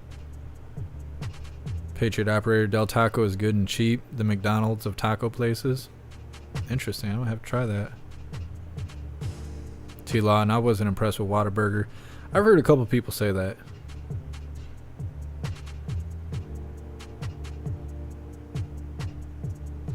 And it's no wonder you like that. Diablo's like Chipotle sauce, isn't it? Yeah, and I put Diablo on it, so it's a little extra spicy. It comes spicy, and I make it a little spicier. Eagle Warrior, you like butter in your coffee? I actually don't eat butter. I don't eat butter. I don't eat salt. I don't eat sugar. I don't drink milk. I don't eat ham. You're a strange one. Mr. Mac. Yep, I don't like any of that stuff. All the good stuff in life, I don't like it. I don't know why I'm like that. Because God made me this way. Someone near and dear to me said that a couple years ago. They're like, why is he like that? And that person was like, because that's how God made him. And then I got back within earshot. I was like, what are y'all laughing at? And they're like, well, we were trying to figure out what's wrong with you, but so-and-so here says there ain't nothing wrong with you. That's just how God made you. And I was like, that's right. That's right. So Salty Ragu, you're going to be heavy. I don't think I could say that word. I think it's body shaming. And there's a new community guideline came out yesterday. Can't talk about body shaming. They will burn you at the stake if you do. You're going to get large by the time it's Mad Max time. I don't know. Maybe we'll see. When I come out for the flag march, you'll see I'm just sweating like crazy. I usually lose all that weight as soon as it gets warm outside. Let's see. Lance, Jeff's hobby is looking for vintage Taco Bell sauce. I'm selling it. I'm selling it. I should put eBay up because I know people sell that stuff on eBay. I'd only sell them the fresh stuff. They're not gonna be able to afford the old school stuff. I got some pre-plague Diablo sauce, and I'm just saving it for those days where you need a little extra. You need a little extra something. What's up, Lenny? I don't know if we got Whataburger in Michigan. Not near me, we don't. Salty Ragu. Yeah, I can't say that F word. I can say other F words. I just can't say that one.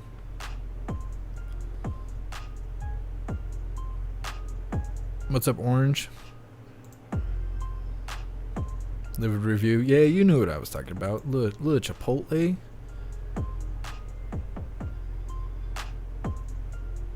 Screaming Eagle. I don't know what you're saying there. Pumpkin ham is wonderful. I only eat bacon. Otherwise, I don't eat ham. I just never feel good after I eat ham. Even like Thanksgiving and stuff like that, you know, you get those honey hams and it's like awesome. But then once I get full, then I feel sick, like I just ate a whole bunch of McDonald's. Look at everybody. What is wrong with you? You guys crack me up.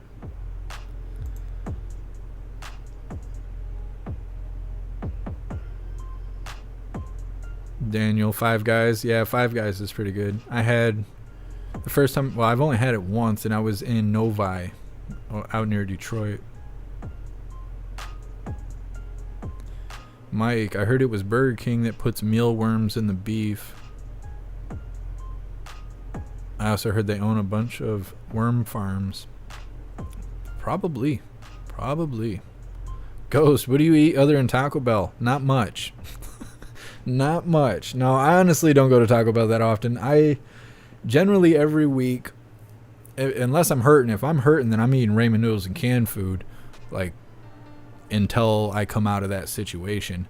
But if I can afford food, I generally will have Sloppy Joe's one night, tacos, steak, because it's cheaper to buy steak where I am than it is chicken. Steak is like $6 for a pound, but then chicken is like $12 for a pound or something like that. So, and it changes, but generally I'll have Sloppy Joe's, tacos, steak, chicken, and riced cauliflower. And then I may do chicken and rice, steak and rice. And then usually I'll have a day where it's just like rice and vegetables. And then I might go have some Taco Bell. It just depends. Depends on what's in my budget. NS, bro, butter is the food of the gods. Well, they're up there shaking their head at me right now. I don't eat butter. If I have to use something like butter, I use coconut oil. It's supposed to be better for you. Here's what. You need butter to make gravy. You do? I've never made gravy with butter. I don't know. I guess I don't know everything about making gravy. All the gravy I have is add water and stir. That's all I've ever done for gravy. I have like 22 packets of brown gravy up in the cupboard. One day, I went to grab a packet of brown gravy, mix or whatever.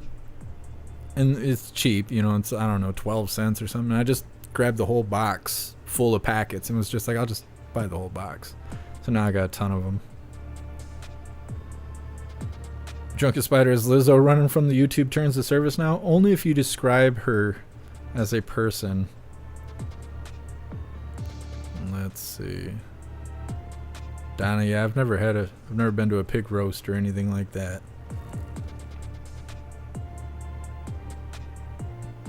What's up, Brad? Got that smart meter on your house? Yeah. I remember when they were doing that stuff here. Too real. So you identify as a Taco Bell packet then? I'm spicy. Nice and spicy. Crack shot Canadian bacon. Oh, man. I can't remember what Canadian bacon is called. That's an American thing. In Canada, they don't say Canadian bacon. They call it some specific name of ham. They call it something ham. And in America, we call it Canadian bacon. If you go to Pizza Hut and you order Canadian bacon, we just literally put ham on your pizza. Like, you call it whatever you want to. It's not fancy. It's just regular ham. It's not special ham like in Canada. Let's see.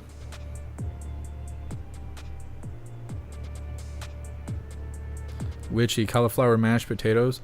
Sort of.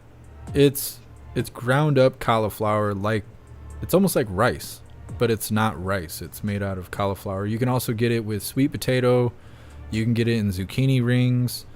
I eat all that stuff. I eat all kinds of vegetables and whatnot, frozen vegetables. And it's easier to cook than rice, and it's better for you. Rice is not very good for you.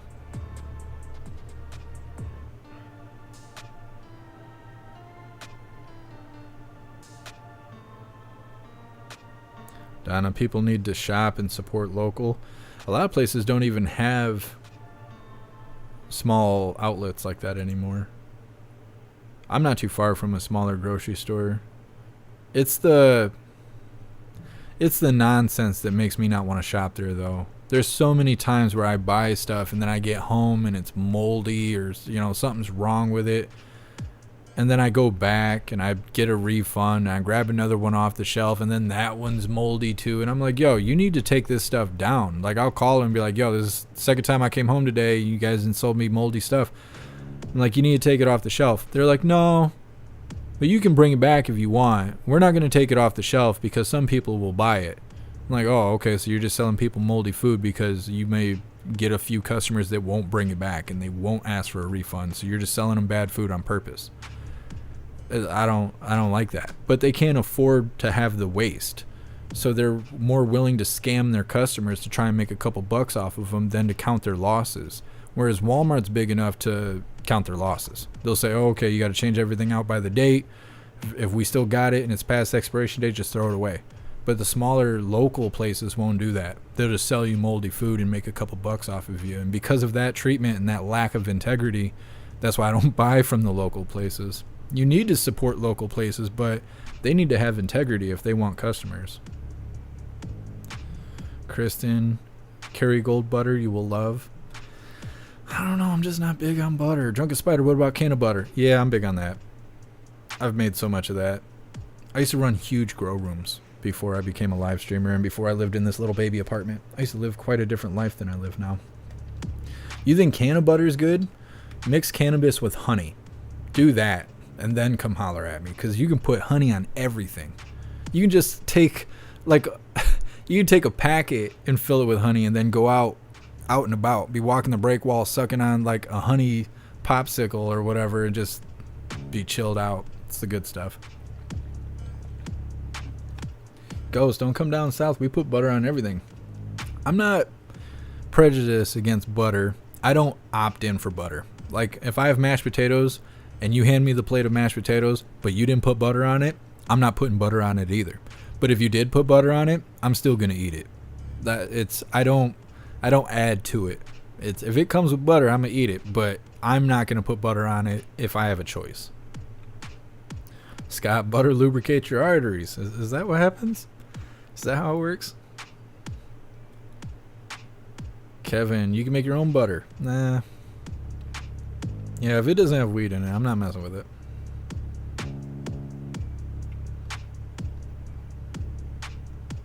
Yeah, Drunken Spider, that's what you gotta do. You gotta mix it in honey, because then you can just eat the honey straight.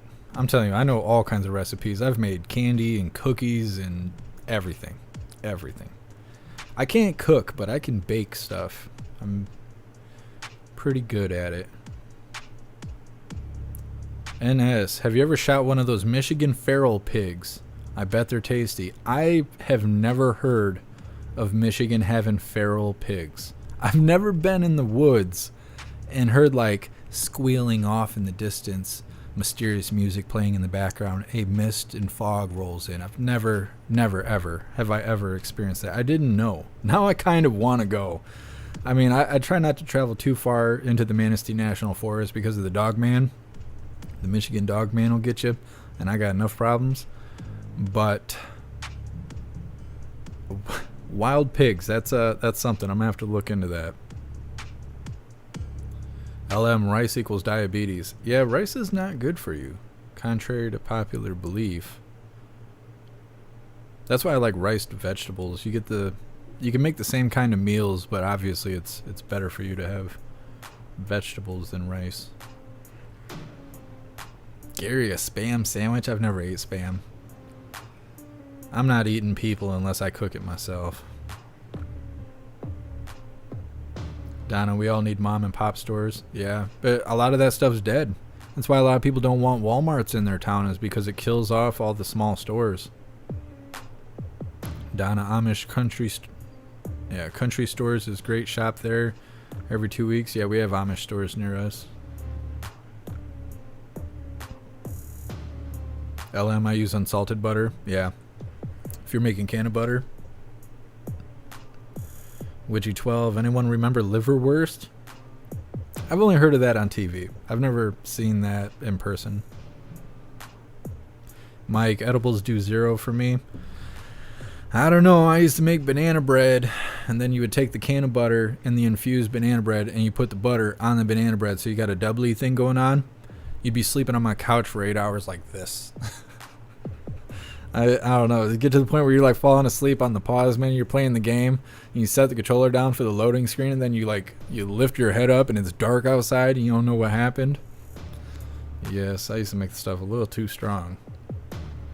It was strong enough to where I could charge people $5 a slice. Back in the day. What's up, Bill? Happy freedom. Ruben, you should do an edible stream. I'd like to learn the weed and honey mix. I can't. I live on federal property. And I'm in a school zone. So if I bring weed onto the property, it's 20 years in prison as a federal crime. So I can't. Otherwise, things would be a little different around here. I don't know. There's a lot of viewers that are very anti-weed, so I try not to talk about it a whole lot. But I know a lot about it. A lot. I know it down to like a scientific level. I could tell by looking at the leaves how much phosphorus it's consuming. Like, I know a lot about it. Ron, we're working on a cooking show. We may do it now that it's starting to get warmer outside. I've been trying to figure it out because I originally thought we would do Cooking with Hooligans live, but then I realized we would have a lot of time while we're just waiting for things to cook. You know, because on cooking shows, they show you how to make it or whatever, but they've already pre-made a first batch that's already cooking. And then while they show you how to make it, as soon as they're done with that part, they just go over to the oven, right, and pull out the stuff that they cooked an hour ago and show you that. And I don't want to have to go through all that stuff. I'd rather we just make things together, but then we got to spend that time waiting for it to cook. And so I'm kind of thinking that we will, that stuff probably won't be live. We'll probably do cooking things, but it won't be live. What I would like to do is I'd like to have people send me recipes, and then I'll make videos doing the recipes, and then maybe for special events we'll run it live. We'll do a live Cooking with Hooligans. I've been thinking about how to do it because I know a lot of people want to see that, and we have hooligan aprons now on the merch store, so you can get aprons that got hooligan logos on them. So I want to do that, but I've been trying to figure out how to do it, especially because my kitchen is so small. I can't like run live streaming equipment from over there. I don't know. It's in the works. It's in the works. Donna, do any of you make dandelion tea? It's great. I've heard about it, but I've never made it myself. Oh, let's see.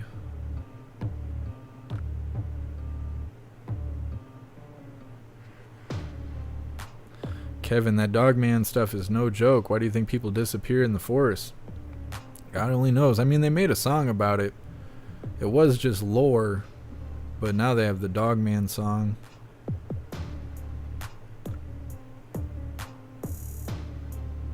See, Bravo, fat metabolizes into, in men to testosterone. Well, I don't know anything about that. LM, are you growing Klaus some catnip? Yes. I haven't started it yet, but I have the seeds. Adrian, anti-weed makes no sense to me. Most conservatives are anti-weed because they see weed as a drug, and they're automatically against drugs, no matter what.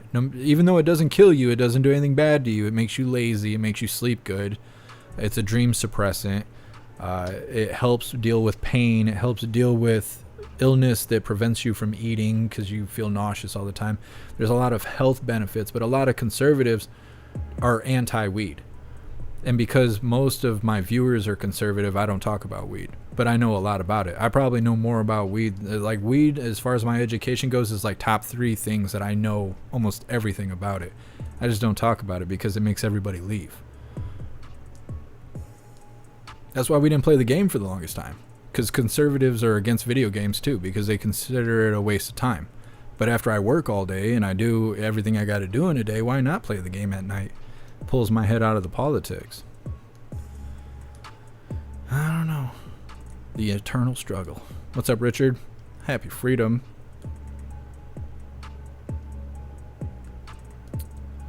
Let's see.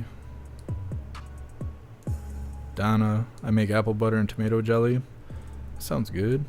Apple butter's pretty good. What's up, No Quarter? Happy freedom.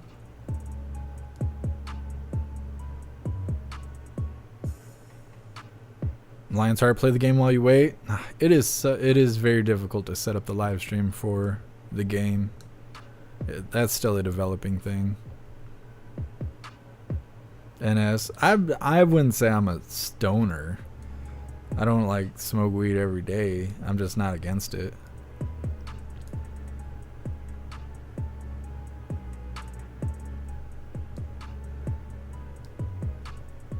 Matthew, you should get the Grow Bible.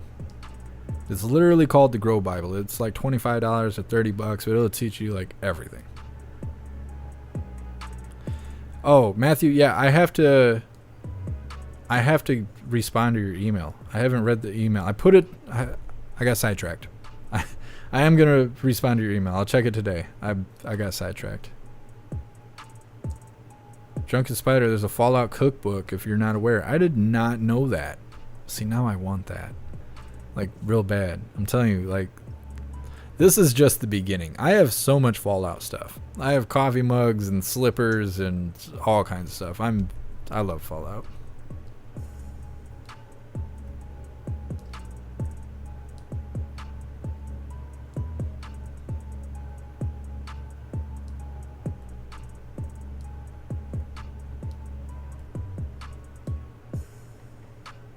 Matthew, I love weed. There's nothing wrong with loving weed. What's up, Mr. Average? You haven't missed much. Sitting here talking about weed. Watch everybody leave. You can watch the numbers go away. You can watch everybody leave. That's like, there's certain things. I've been doing this a long time. I know what to talk about and not talk about. C Bravo, weed makes me paranoid. Yeah, sometimes it makes me a little weird too. That's why I can't. The only time that I feel that it's useful for my life is when I need to sleep, because I have a hard time sleeping. Mr. Average, you're an expert? Good. It's good stuff. Drunken Spider, gaming and weed keep me sane. It keeps a lot of people sane, but you know, in the political world it's frowned upon in a lot of ways. Raja, it's good for anxiety. It's good unless you do too much, and then it makes you over anxious. I mean, everybody's different, but at least that's what it does for me. It's mostly useful for me if I need to go to sleep. Otherwise, it's like more work, you know? Like, you got stuff you gotta do, because people always argue. They're like, well, I can function and smoke at the same time, and da-da-da. Yeah, but you're not on point as if you weren't smoking. Right? Like, if you're going to do a job and you can do it while you smoke, that's fine. But I bet you do it at least a third of the time less if you weren't smoking. You would get the job done and be on to the next thing, because weed makes doing nothing fun. That's its benefit. If you're doing something you don't want to do, it makes you more willing to do it. If you're doing something that's monotonous, takes a lot of time, it makes it a lot more fun. It makes nothing fun. Like, if you're trying to be creative, you're trying to make music, you're trying to draw. Yeah, smoking weed will make you better at that, because it's unlocking creative abilities in your brain. But as far as being on point, being assertive, being direct, weed hurts that. And it makes those jobs harder to do. And people argue about that all the time. But I've experienced that. Like, going to work and smoking weed, or, you know, doing it the other way around, makes work more fun. Are you better at your job? Probably not. Are you better at talking to customers? Probably not. But it's more fun, at least. So I don't know, you gotta pick your battles. I'd rather just do everything I gotta do in a day and knock it out as fast and as assertively as I can, and know that, like, I hit the mark, and then smoke and then go to sleep and know that, like, I'm good to go. I can't do that because of where I live, but that's kind of how it works for my life. Bill, you need to bring back dreadlocks. I can't. I can't. Everybody always says that, but I can't. I need to actually cut my hair. I haven't had time. It takes too long. Let's see. Roy, my cousin was a youth pastor in Georgia and got diagnosed with cancer, and his brother was bringing him edibles before he passed. He had changed his whole outlook on smoke. Yeah, I mean, it's like most things. If you've never experienced it and you only hear about it, you hear about the good and the bad. So then people make decisions about things they don't know anything about. And because weed is considered a drug and people don't like drugs, nobody likes drug addicts, weed gets thrown in there a lot. Ron, let's make magic brownies. I can't hear. We would make so much awesome weed stuff if I wasn't living on federal property when we do Cooking with Hooligans. Maybe we'll do special episodes where I can go to like my friend's house or something and we'll cook some exotic things over there. What's up, Dutton? Happy freedom.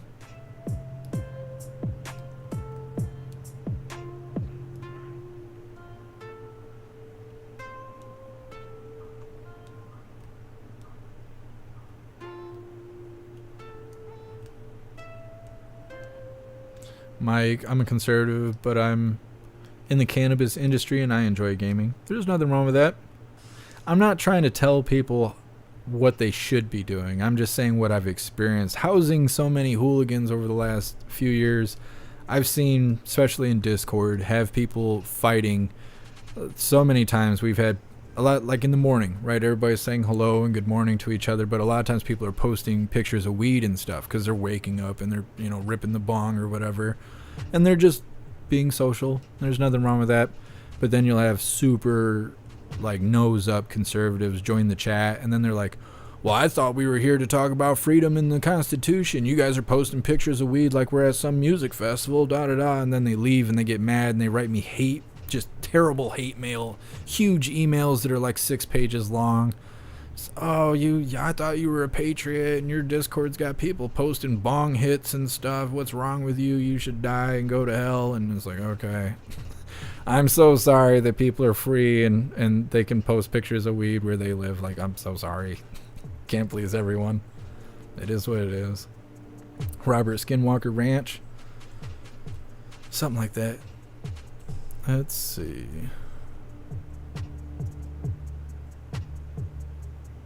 Oh, Matthew, you're not bothering me. I get sidetracked. I'm busy. I know it doesn't seem like it. It seems like I'm just sitting here on the live, and when I'm not live, everybody just assumes I'm sitting around, but I'm actually a really busy person. I try to be live as much as I can, and when I'm not live, I'm running around doing errands, doing stuff I have to take care of and whatnot. Nobody's fault says I smoke for other people's safety. Yeah, I feel like there's a lot of people that are in the same boat. For sure. Get a little crazy and edgy and stuff and just feel like you can't handle it anymore. And then you take a bong rip and you're like, I don't even know what I was mad about. It ain't that bad. It'll be all right. And then you get over it. Yeah, it's not a terrible thing. I don't know. People have demonized it for no reason. Kristen, did you check out KJP's new do? Yeah, she's got all of her hair piled up on top of her head. She's just like this, and then there's nothing on the sides. And I think it makes her head wide. She's got linebacker head. She looks super aggressive. I don't know. I think she could do better. She should just go bald I can't think of her name. I think Eve was bald for a while, but that's an old rapper. You guys probably know who Eve is. There's a newer one, though. Whoever Wiz Khalifa's baby mama is. Oh, God, I can't think of her name. She's such an idiot, too, but she's bald. Anyways, I think KJP should just shave it all off. She should shave it all off and then tattoo dumb crap on her head. That'll make us like her more. Let's see. Wet blanket, my job is perfect for being stoned. What do? Do you make food? I'll tell you what, if people are making my food and they're high, that's what I want. Because people who smoke weed and make food are going to make your food awesome. They're going to make it awesome. They're going to put extra bacon on it. They're going to drop a little extra honey barbecue sauce on it. They're going to make your food awesome. Or they're going to mess it up. It's going to be one or the other. It could be both. It could be both. They're going to mess it up, but the accident was a happy accident. There's a good chance of that. Raja, too much of anything isn't good. The stuff from dispensaries is too strong. It makes me either paranoid or sleep. Yeah, ask them for stuff that's on deal, like on sale, or if they have stuff that's considered expired, or if they have pre-ground up stuff. And a lot of times that'll take the potency down and make it a little bit more consumable. I used to get seeds directly from some sources in Amsterdam before things were legal here in the US and we had percentages and all that. I would have people from Norway ship me stuff, and I would grow stuff that people would like have a problem with. They would say the same thing, like, it's too strong, I can't consume it because it just makes me crazy, like, or it makes me sleep, or it makes me scared to go outside. And I'd have to tell them, just smoke a little bit. don't do blunts and stuff. You're taking yourself back. But yeah, dealing with the dispensary is hard because they just work on trying to have the highest percentages as possible. And they also have been getting busted here in Michigan cheating the system. So they'll have, like, because you got to have everything tested at the dispensaries. So a dispensary will send their product to 5 different labs, and all, like, 4 of them will have, I don't know, near percentages, but then they'll have this one that has an overly high percentage. And with a high percentage of THC, they can charge the customers more. They can say, oh, this is stronger strain, we can charge you more for it. Well, if this lab is just automatically marking the same kind of weed as a higher percentage, now they'll send everything to that one lab. Well, there's one lab in Michigan particularly that, like, all the dispensaries have started going to, and authorities were looking into why is this lab getting more business than everywhere else, and it's because they were faking the percentages to make it a higher percent so they could take that percent, put it on the packaging, and charge customers more for that bag of weed because it says that it's stronger, even though it may not factually be stronger. So now politics is starting to get into the dispensaries, so that's, you know, that's nice. Let's see. Hey, I appreciate you stopping in, Gary. Witchy. I don't know. There's some weed out there that'll make you short-tempered. I think that has to do with your anxiety. I think when people become aggressive from weed, it's because they can't handle anxiety. So the anxious feeling starts triggering your fight or flight because you have that I'm in danger feeling. And the paranoia is like, why? Why do I feel like I'm in danger? And so then you start becoming aggressive to other people. But I feel like that's what it is. Because I've never seen anyone, like, smoke a joint and go home and beat their wife. Like, I've never seen that happen. But I have seen people become aggressive, but then it turns into fear. Like, at first it starts with symptoms of aggression and then goes straight into fear.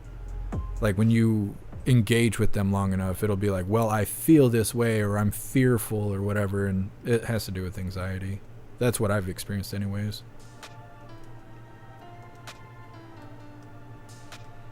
Oh, I appreciate that, Raja.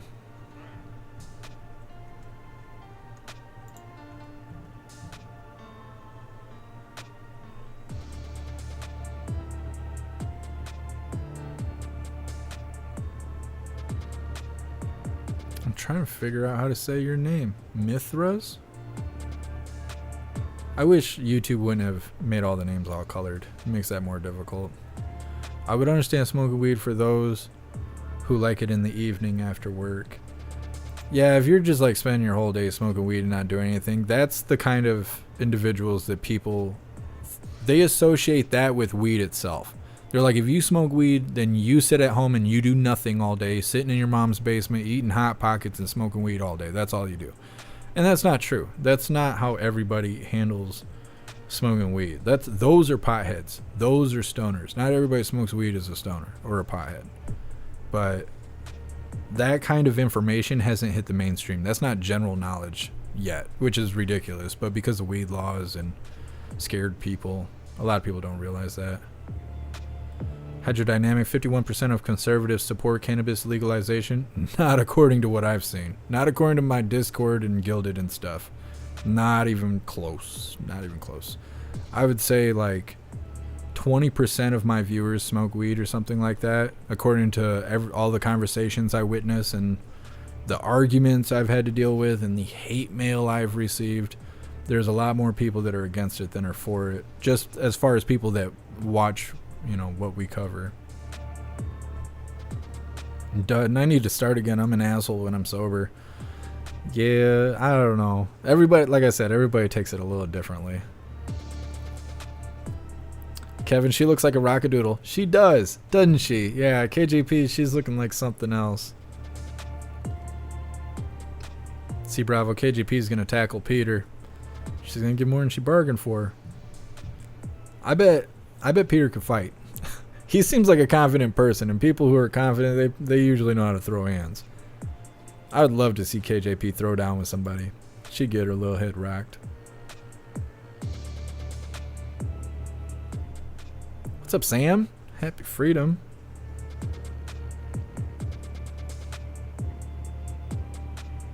Nobody's fault. I'm a trained chef. Yeah, there you go. I figured, working with food. Gary, CBD without THC, much more mellow. I have CBD pens that I use to try and help with anxiety. When I go to Walmart, I have a lot of anxiety because I like the day somebody comes to shoot me, they're going to know me and I'm not going to know them because they can see me on the live. And so when they come up and they want to let me know that they don't appreciate something I said or something they think that I said, most of my conflicts is people misunderstanding what I'm saying. But the day they come to get me, I'm not going to see it coming. It's going to be an act of God if I survive it. But I have that anxiety. It's like I'm trying to get noodles. I'm trying to buy some rice at Walmart, looking around, seeing people if they spot me. Because most people just see me and look the other way. Or they're like, who the hell is that guy? And they don't want to stand in the aisle with me. Because I look like a cop. A lot of people tell me that all the time. They're like, you look like a cop. You got American flags on and you're all blacked out. You got boots on. You're armed. I'm like, well, not a cop. Not impersonating a cop, just protected. But a lot of times I'll have to hit a CBD pen or something to be able to make it through. Or I got to bring someone with me. Because otherwise I'm too on edge. And it makes me... There's a fine line between being assertive and being an asshole. And a lot of times I fall into the asshole category. And I don't mean to. It's just... It is what it is what it is. Let's see. See, Cat Daniels getting up over there is probably time to start rioting. Donna, I've not heard of that. John Levi, is that what it is?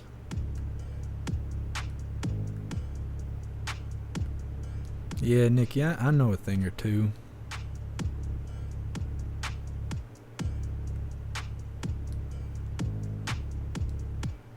Matthew, I'm just mad from society at the system. Yeah, I'm mad at how things are going as well. Brian, so how are we going to mobilize everybody to stop our country from going down the crapper? We're not. If you organize, you'll be considered radicals. You'll be considered a terrorist. You'll be a domestic terrorist. So you can't assemble, even though it's your constitutional right to... It's not just your constitutional right. You're supposed to, as American, form a militia. Like, you're supposed to have a militia. You're supposed to strive to be armed and to be responsible. But if you do that, the FBI will be knocking on your door. They'll have your face all over the news saying you're a racist and an extremist. And all those soft idiots out there will believe it. They'll believe it. I am very fortunate that they haven't done that to me yet, because it's real easy to make me look bad. I just automatically make people think that I'm some terrible person. So as soon as somebody goes, hey, that guy, he's an asshole, everybody's like, yeah, I could see that. I could see that. F that guy. Thank you so much, Ron, for that $10 donation. I appreciate you, Ron. Thank you. Drunken Spider, what do you think of Crowder? See, this is another one that's going to make everybody leave. I mean, I don't have anything bad to say about Crowder or Candace Owens or Tim Pool, because all those guys, they all ping pong off of each other every day, all day. I see it on Twitter. They all hang out in a group and they talk bad about each other, then hang out with each other, and they cause controversy just to get likes and donations. I think that they are just... I think they mean what they say, but I think that they grift the conservative wave a little bit. I think that they are more willing to tell conservatives what they want to hear than tell conservatives the truth. That, like, I'll say things that doesn't fall into the red team, blue team category, and you'll watch people leave. But if I just sat here and sold you guys crap all day, my numbers would probably be 6 times higher what they are. I'm just not willing to grift. I'm not willing to, like, stage a bunch of fake crap and controversy to get views. I'm not willing to do that. I'm just being me. I'm just being myself, and I'm hanging out with other people that I enjoy hanging out with. That's how I look at it. But all those bigger guys, they see it as they are selling dreams to conservatives, and that's why they've picked a side. They stand up on all the same talking points that every other bigwig conservative person stands on, and they create controversy for likes and views and donations. And that's what they do. Like, that's all I see over and over again. And I didn't really notice it until Crowder put out that video where he was saying, like, you know, we're being censored, and the only way to make it is signing contracts with these big companies like YouTube and stuff and blah, blah, blah. And he's like, you need to join forces with me, and we're going to go and start our own channel, and we're going to take all the censored, you know, smaller people and stuff, and we're going to build our own thing. And everybody was real excited about that. And we covered it. It was, I think he had AJ on when he was talking about it. It was right when Kanye West was out there saying all that crazy stuff, and he had a last spotlight a couple months ago. So Crowder was saying all that stuff like he was going to come out with his own thing and support smaller channels and stuff like that, build a big team of people, almost like having a TV channel where you're going to have different shows with the same kind of style, like, you know, like MTV or Cartoon Network. It's a channel that supports an ongoing theme between multiple shows. It sounded like he was going to do that.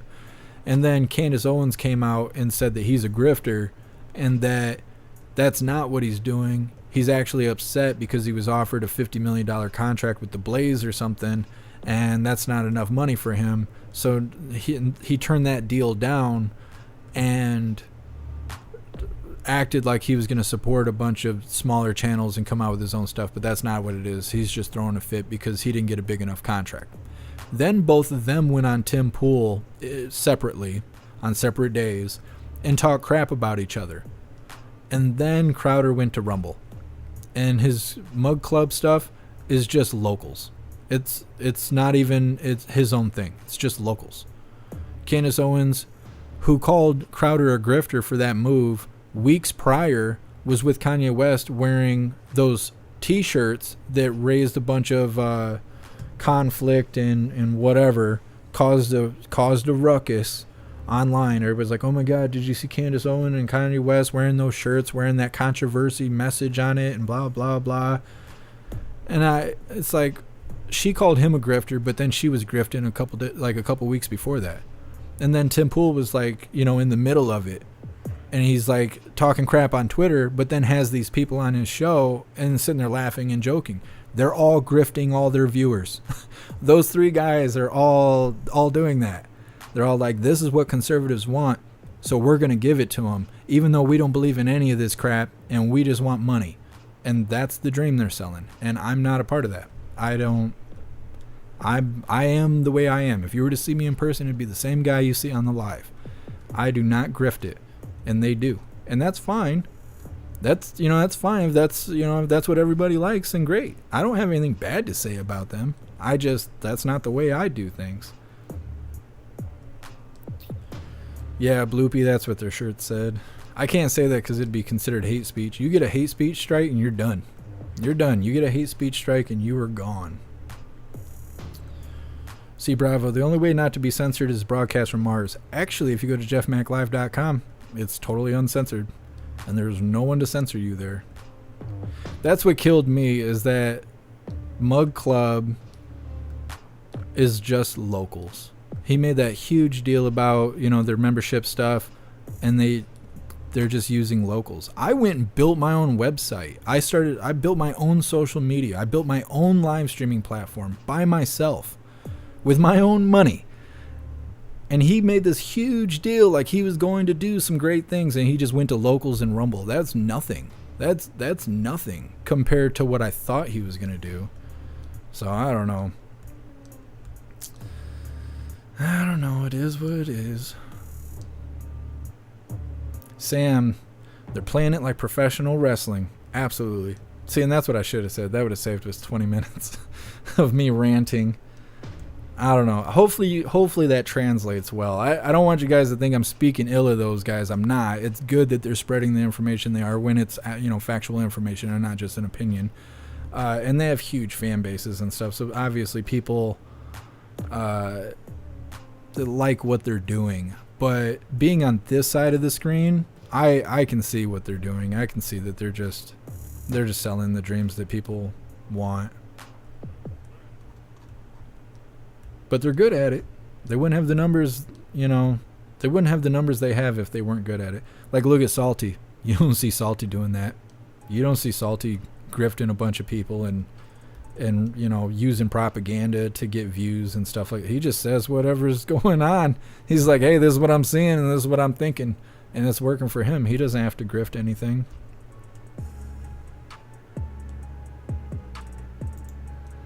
Yeah, Roy, if people could unite, the system would be scared. The system would be scared. The system does not want us to unite because there's way more of us than there is of them, and we pay their bills. We write their check when we pay taxes. So they don't want us to unite. But people argue over football teams. They argue over what color t-shirt you got on. How many times do you go online and see someone say that they bought something and all the comments is full of people telling them how stupid they are for spending their money? Like, if I went and bought a goofy hat and I was sitting here wearing a goofy hat and everybody in the chat's like, how much did you spend on that goofy looking hat? And I'm like, oh, it was $100. You would see 1,000 people in the chat be like, you're an idiot for doing that. It's my money. It's my money. What do you mean? It's my money. You worrying about what I'm spending my money on? That's super goofy. That's way goofier than the hat I'd be wearing. Worrying about what somebody else is doing with their money. That's goofy stuff. But you see it all the time. You see it all the time because people would way rather argue and hate each other than get on board and be like, yeah, you know, we should unite and we should be, you know, really working on making our life a better place, our society a better place, our community a better place. You don't see it. You would much rather see people tear each other down than not. And we're all a part of that. Like, I don't think anybody's innocent of that. Look how many times, look how excited we get when we see protests. But then think about what the protest is. It's a bunch of ignorant people fighting, yelling at each other and burning stuff down. And we're excited about that because inside humans are just made to hate each other. It's not even real hate. It's boredom. We're bored. Do something crazy. But we've seen it all. We've seen all the good stuff. The only thing that makes us excited anymore is bad stuff. Like, it's too much internet. Too much internet got us here. That's all I can think. We're bored unless there's hate going on. It just is what it is. I don't know. That's why I have a hard time figuring out like what we're going to do for the live, because a lot of people show up and they're like, well, you know, you're not covering lives anymore, so I'm leaving or I'm unsubscribing or I don't want to be a part of this. There's no riots going on. There's no protests going on. It's not that I'm not showing lives. There's no lives to show. But I think that having conversation, hanging out, talking about the good things as well as the bad things, I feel like that releases so much pressure. You don't need to see a riot afterwards. There's so many times where I end this live after Coffee with Hooligans and I feel a lot better. And maybe it's just because I'm sitting there flapping my lips for 3 hours. But I like that we get to talk to each other. I like that we get to put our opinions together and really form ideas. And I'm not against saying I was wrong. There's been many times where I've said something or misunderstood something, and then the next day, you know, got on the live and was like, hey, guess what? I found out I was wrong. And that's okay. It's okay to be wrong. You know, everybody's wrong sometimes. It's how do you handle it? And I think us collaborating the way we are right now is good. It's good. I feel like it's good for everyone involved. I don't know how to package it and market it, which is why it's still being considered like the news, because I don't even feel like this is news half the time. We're just socializing. But I don't know. We need to figure out a way to build off of each other in a positive way and not just be hateful to each other. And a lot of people come here and see that. They hop in the chat and they're like, yo, your chat is not being spammed. You don't have people here throwing hate. You don't have people here saying racist stuff. Yeah, because we're all here. We're all in this together. But I think a lot of people who go live ignore the chat. I think that they don't read the chat. Like, I've watched Salty's live a lot, and he doesn't talk to the chat unless you send him money. And he's got a lot of people. It'd be difficult to read the whole chat the entire time. But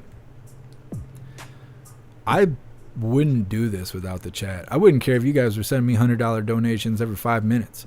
And I would still talk to people who did not send donations, because I want the community. Like, I want the social interaction. I don't have a whole lot to sit here and just throw at you guys and just, see what sticks. I just want to sit here and hang out. That's what I like to do.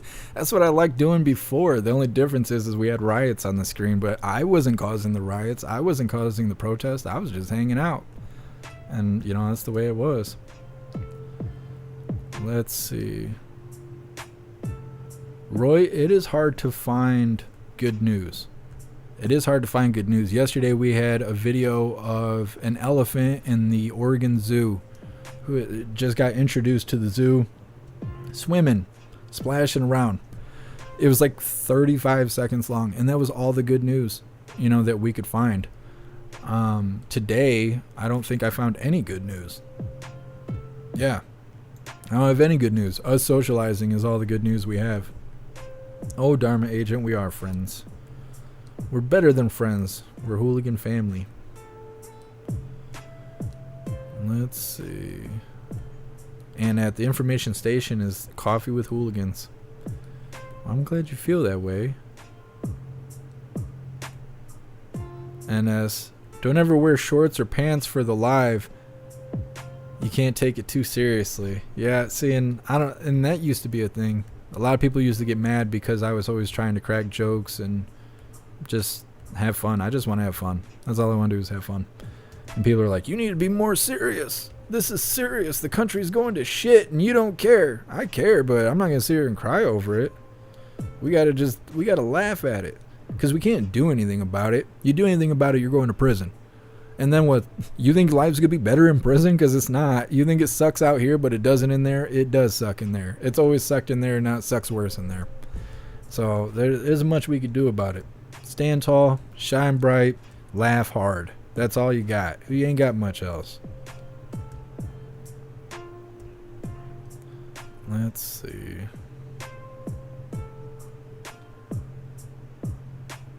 Salt ragu. Make the short a little long. That's what she said.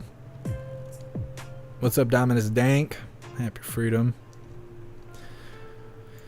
Salty ragu. Is Odyssey down? It's weird to see you venturing out from Odyssey. Can't Killer Butter is gooder.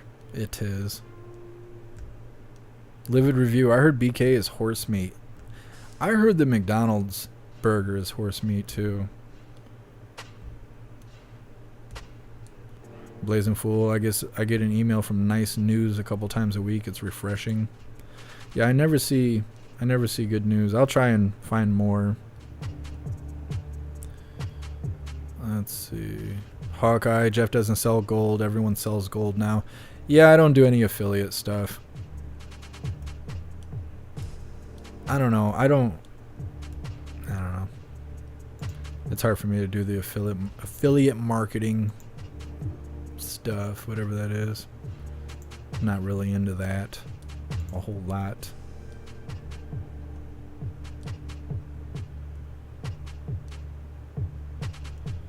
Oh, Ed, you're working on getting banned.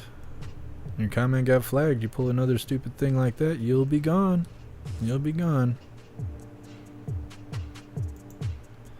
Roy. A new rhino. I like how you put the animal, because at first I straight thought you were talking about Republicans. That is hilarious, the way we've all been conditioned.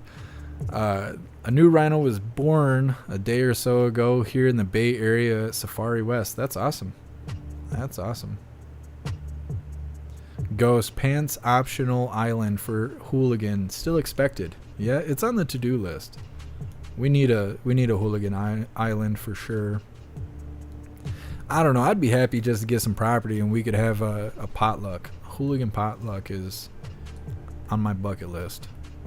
And as I don't like horses. I don't know if it's a phobia. I just don't like them. It's the potential threat. The threat of the unknown is what worries me about horses. And why should someone get their panties in a wad over something you can't control? Because people got to be hysterical. They got to just find reasons to complain, I guess. Let's see. So this next video we got here is titled San Fran is Ground Zero for Drugs. There's parts of this video that shows a lot of drug use, and I won't be able to show it on YouTube. So you'll be seeing me flip the screen throughout this. This is San Francisco looking like a dumpster fire. I've been coming here to San Francisco since about 1996 or so, and this has always been one of my favorite American cities. Forget politics. I love its architecture, its landscape, the rich history of this place. But what I've seen happening to San Francisco, especially just over the last few years, I mean, it's nothing short of heartbreaking. How long would it take me to get crack? Under a minute. How about heroin? Same thing. Fentanyl? Same. Easy to get.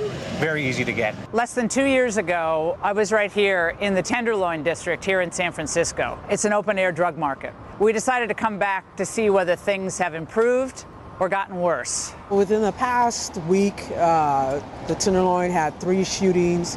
One resulted in a homicide, one resulted in another person being shot, and another resulted in a car being shot up. So, just in this district? Yeah, just in this district.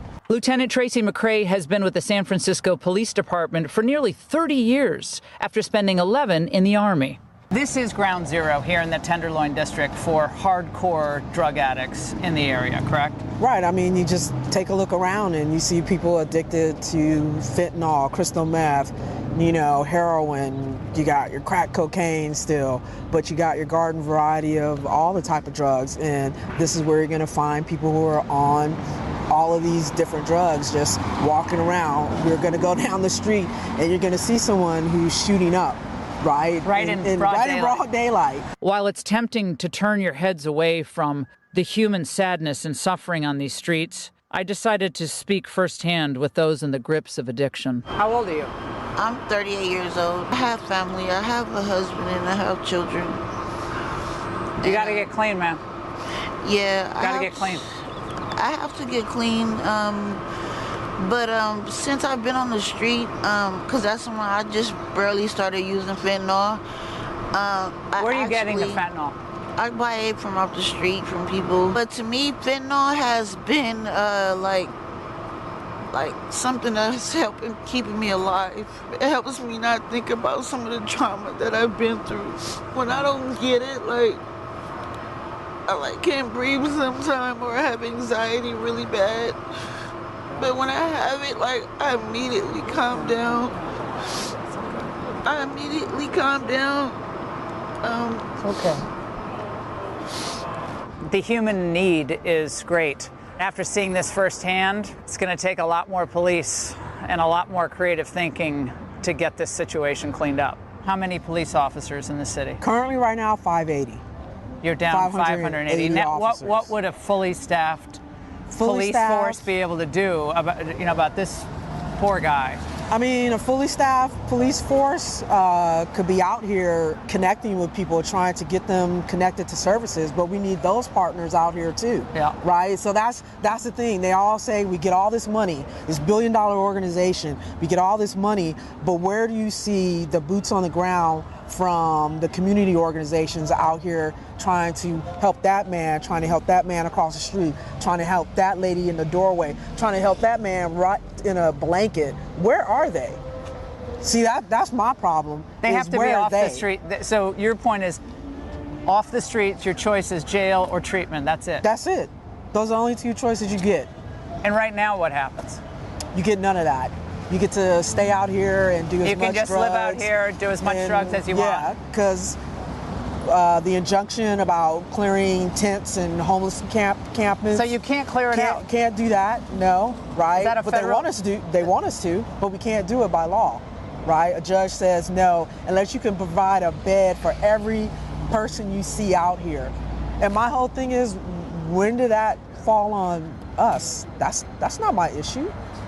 Right? Like, I am my brother's keeper, but damn, how much keeping does one person have to do for another adult who makes these choices? That's the other thing here nobody ever talks about. These are adults who are making choices to be out here to do this. Lieutenant McCrae knows all too well the dangers of having a department stretched too thin as an officer, and even herself at one time as a victim of crime. The police are not the solution. We can't be the only solution.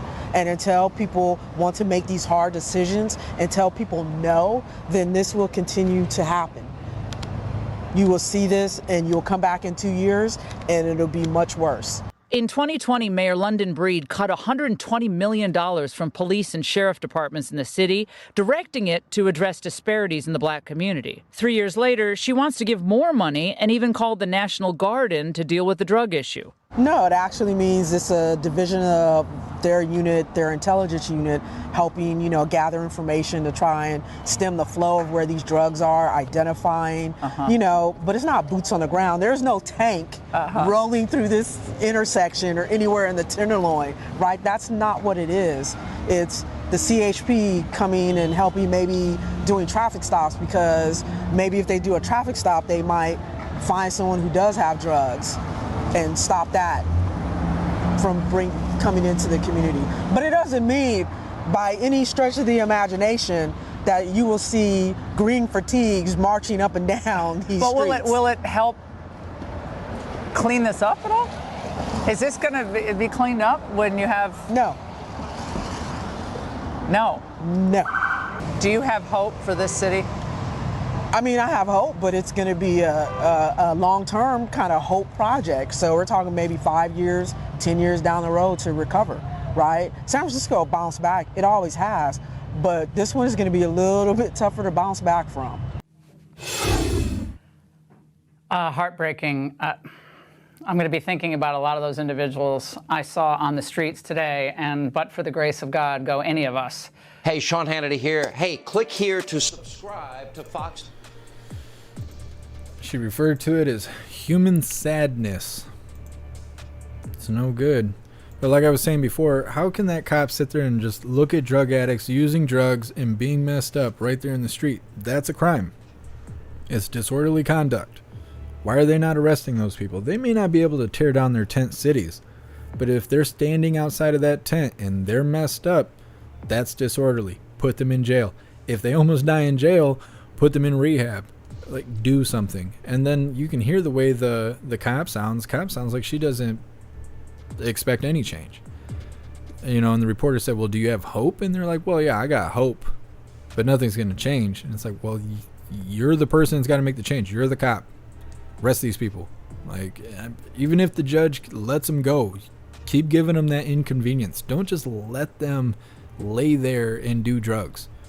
Don't just let them lay there and be drugged out. It doesn't make any sense to me. I don't understand how they could just let their city fall like that.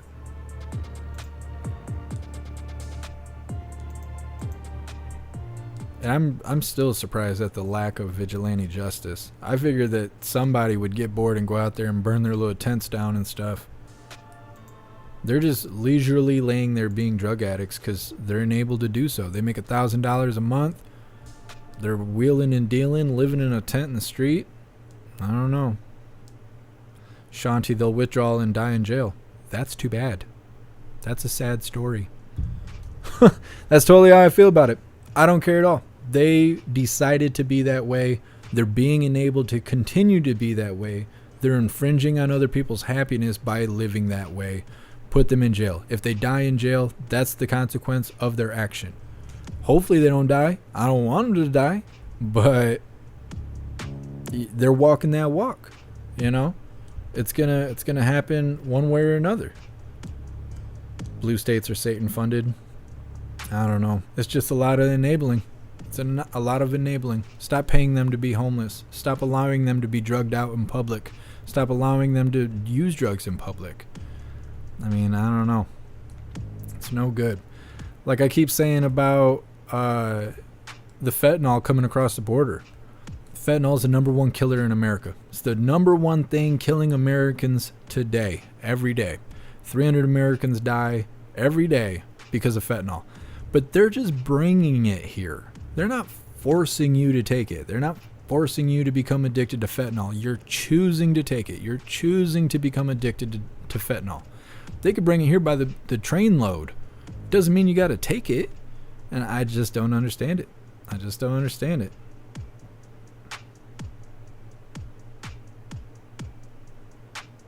Roy, I've seen them smoking fentanyl while leaning on a cop car. The cops' hands are tied and they're pretty much useless as far as the drug scene in the city.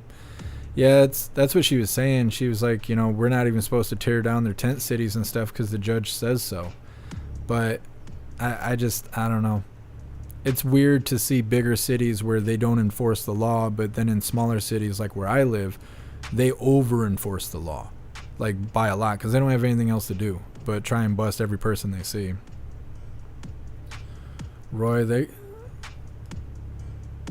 have gotten what they voted for.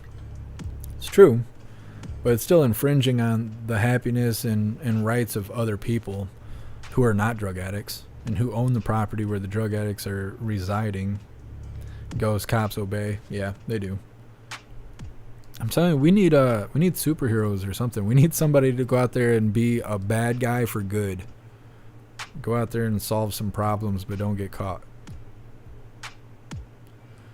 Dutton, some of the fentanyl deaths are from people mixing it into other drugs. Yeah. Yeah. I had somebody telling me that fentanyl is like, it's like heroin but stronger. It's like, I don't know. It doesn't make any sense to me. I just will never understand that.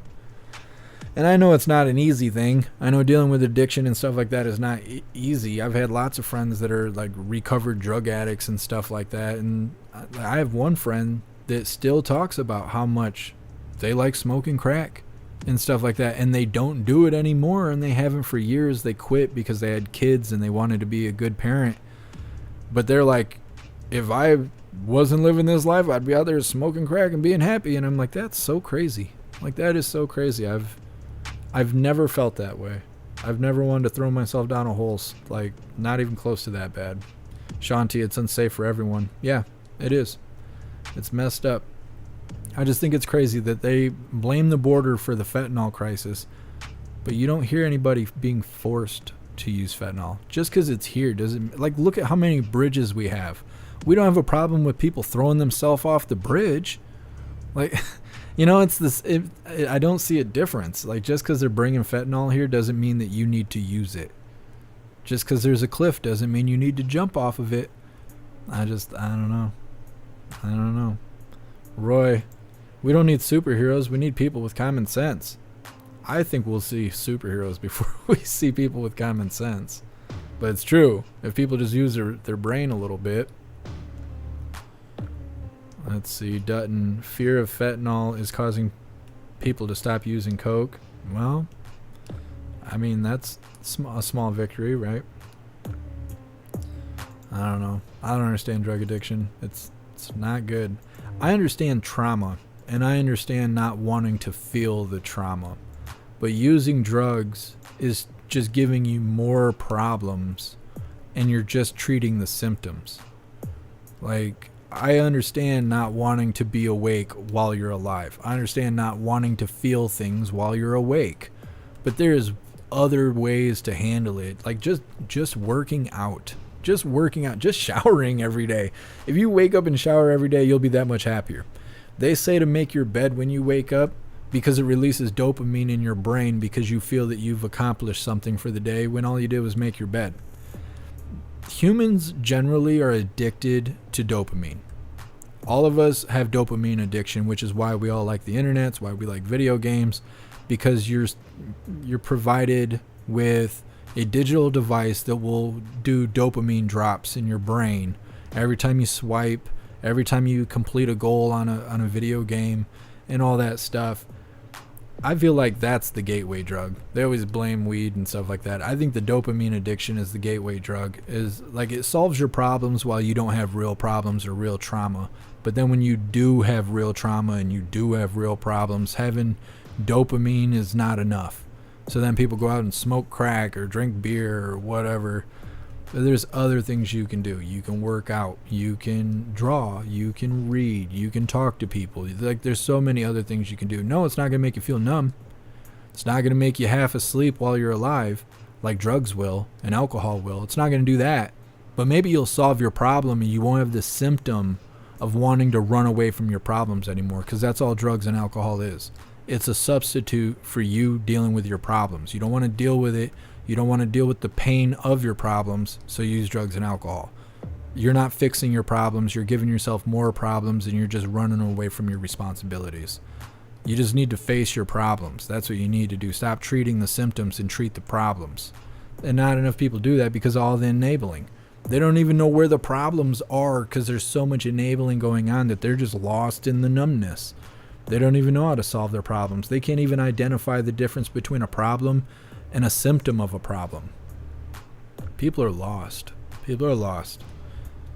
People need to get back to communication. Shanti, endorphins make you happy. Yeah. I don't know. I think if we could fix the way we communicate with each other, maybe we would be able to take care of each other a little bit better. Instead of ignoring each other and allowing each other to become addicted to drugs, addicted to alcohol. It's not good. It's not good. Well, I only got one thing left. I don't know if it's still live. These people in Hollywood are still protesting. No, it's not live anymore.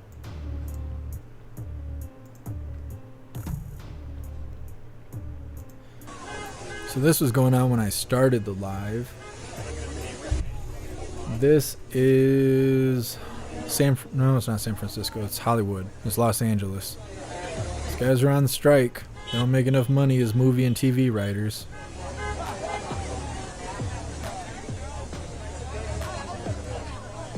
Shanti, y'all need Jesus. It's true.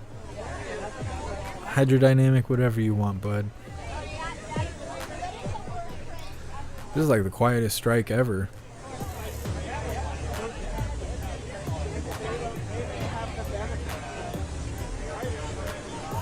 Well, this is how it started. Apparently it only lasted an hour and a half, or at least this live did. They need some chanting or something. Doing a silent strike, I don't think that's going to get anything done. I don't know if getting a strike is going to get anything done anyways, but at least be loud while you're there.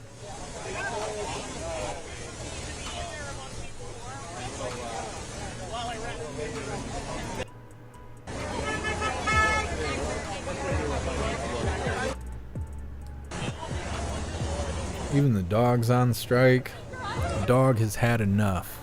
He's had enough. Done. If they'd write better stories, they might make better pay. It's true. It's true. It's crazy to see all these writers out there, but every time you watch a movie or a TV show, it just looks like every other movie and TV show you've been watching. I don't know, last time I seen anything, I was like, wow, that's really interesting, and there's nothing else like it. Drunken Spider, you would think that writers would have good chance. Yeah, you would think so.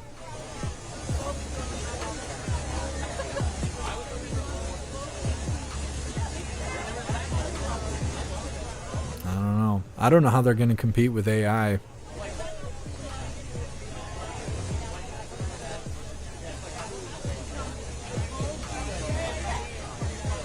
Roy, we need Jesus to unplug the world and wait 30 seconds and then plug it back in. Yeah, we need like a system reboot.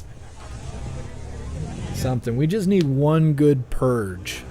just one. I even think 24 hours may be too long. Just at least a 12-hour purge. I think we'd be all right. Not even every year. Just one good one. We'll see how it goes. Something. Dharma Agent, $3. Stop lying. Yeah, all these people didn't become writers because they make $3. If they made $3, how did they afford all those signs?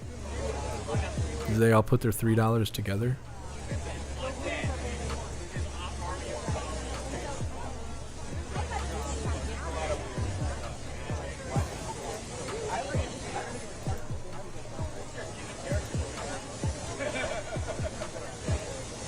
Pumpkin, usually you have to work to get paid. Yep. Hawkeye, when you don't feel good, drink some water. Jeff. It's true though. It's true though. If anybody that I know in real life is watching, they'd be so pissed right now because they're like, man, I broke my leg. And I'm like, well, did you drink some water? And they're like, what? No. I'm like, well, that's why your leg's messed up. And they're like, what? It's like, oh, fix your life. Drink some water and go lay down somewhere. That's my dad advice. Well, that's that for the strike. Hour and a half of that. Hydrodynamic. I'm waiting to see who's going to start writing a movie about a strike. Wait till we all find out that they're not actually on strike. They're actually recording an IRL movie. This is actually a social experiment. Blah, blah, blah. Let's see. Betrayed by corrupt scumbags. They should be chanting, bring Tucker Carlson back. It looks like a desperate attempt to regain credibility. Yeah, I don't know a whole lot about why they're on strike. Well, they're not even chanting, so there's no hands up, don't shoot, or any of that stuff going on. I don't know. Well, hooligans, that's all I have for today. I don't have any more videos. Unfortunately, I don't have any good news to share today. I don't know where Snooks is. Hopefully she's okay. I really thought she was going to pop up in the chat. Oh, let's see. Yeah, I don't have any messages from her. I hate when I get messages from YouTube. I always think it's a strike. It gives me so much anxiety. I wish I could sue them for hurting my health and happiness. Drives me nuts. Yeah, I don't have anything from her. Hopefully she's okay. I'm sure she's fine. Hydrodynamic, what game later? Let's see what you guys have picked so far. If you guys don't know, you need to go vote and go to the community page on my channel so you can go vote for what game we're going to be playing later. If I could find the thing here. Community. Actually, I should be able to post it in the chat. It's not going to take you directly to it. You got to scroll down a little bit. Boom. There it is. Go make your voices heard.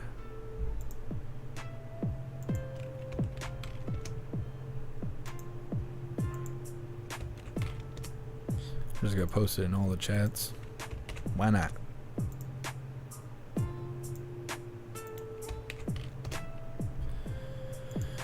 Yes. So right now we have on the list Warzone 2.0, Fortnite, Forza, and The Witcher 2. I started that game, but I'm at the very beginning. I don't know if I'm gonna be able to pick up where I left off or if I should just restart the game. Right now we have 77 votes. Witcher 2 is in the lead, 38%.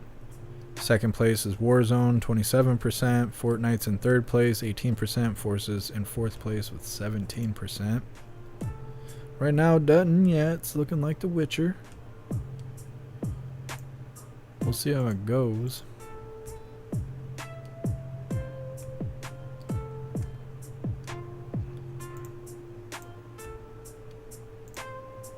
Just reading through the chats really quick. Alright, hooligans. Well, that's that. We're going to do the spiel deal here, and then we're going to do the Pledge of Allegiance before you guys all run out the door.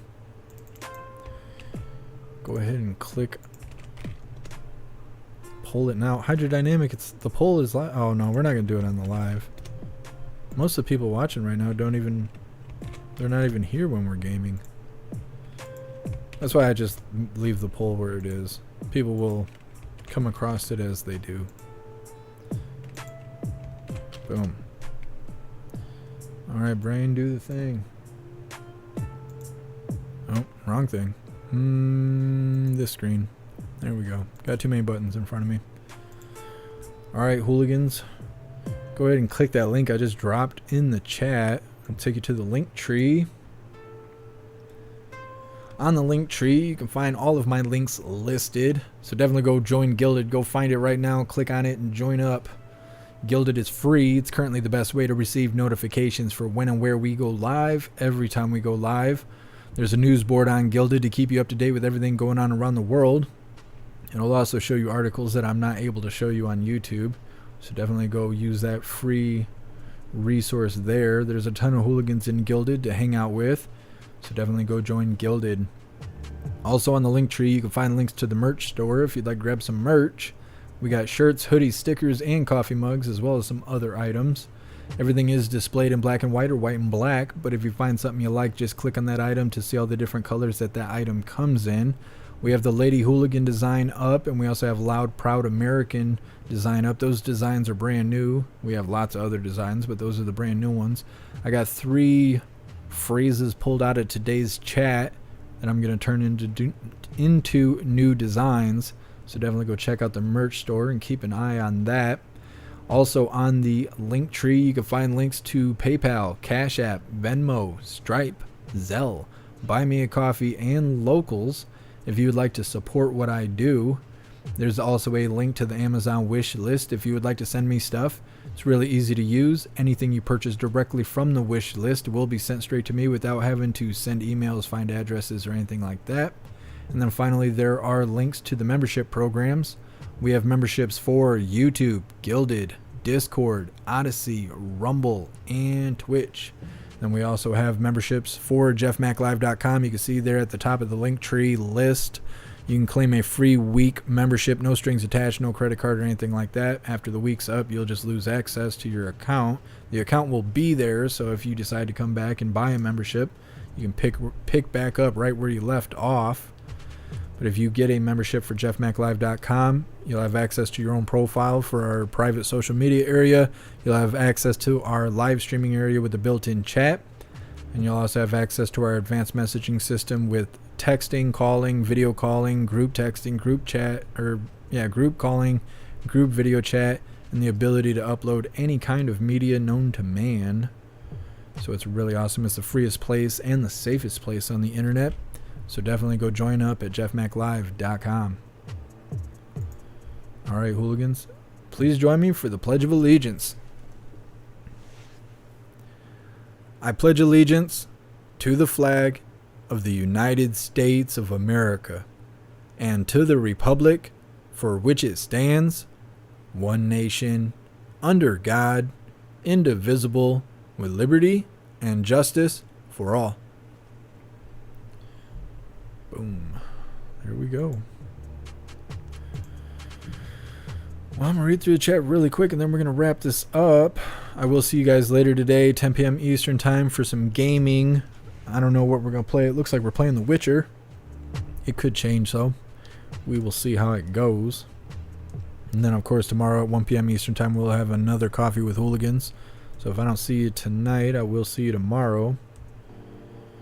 So I'm reading through the chat really quick. Dutton, no, I've never heard of that game.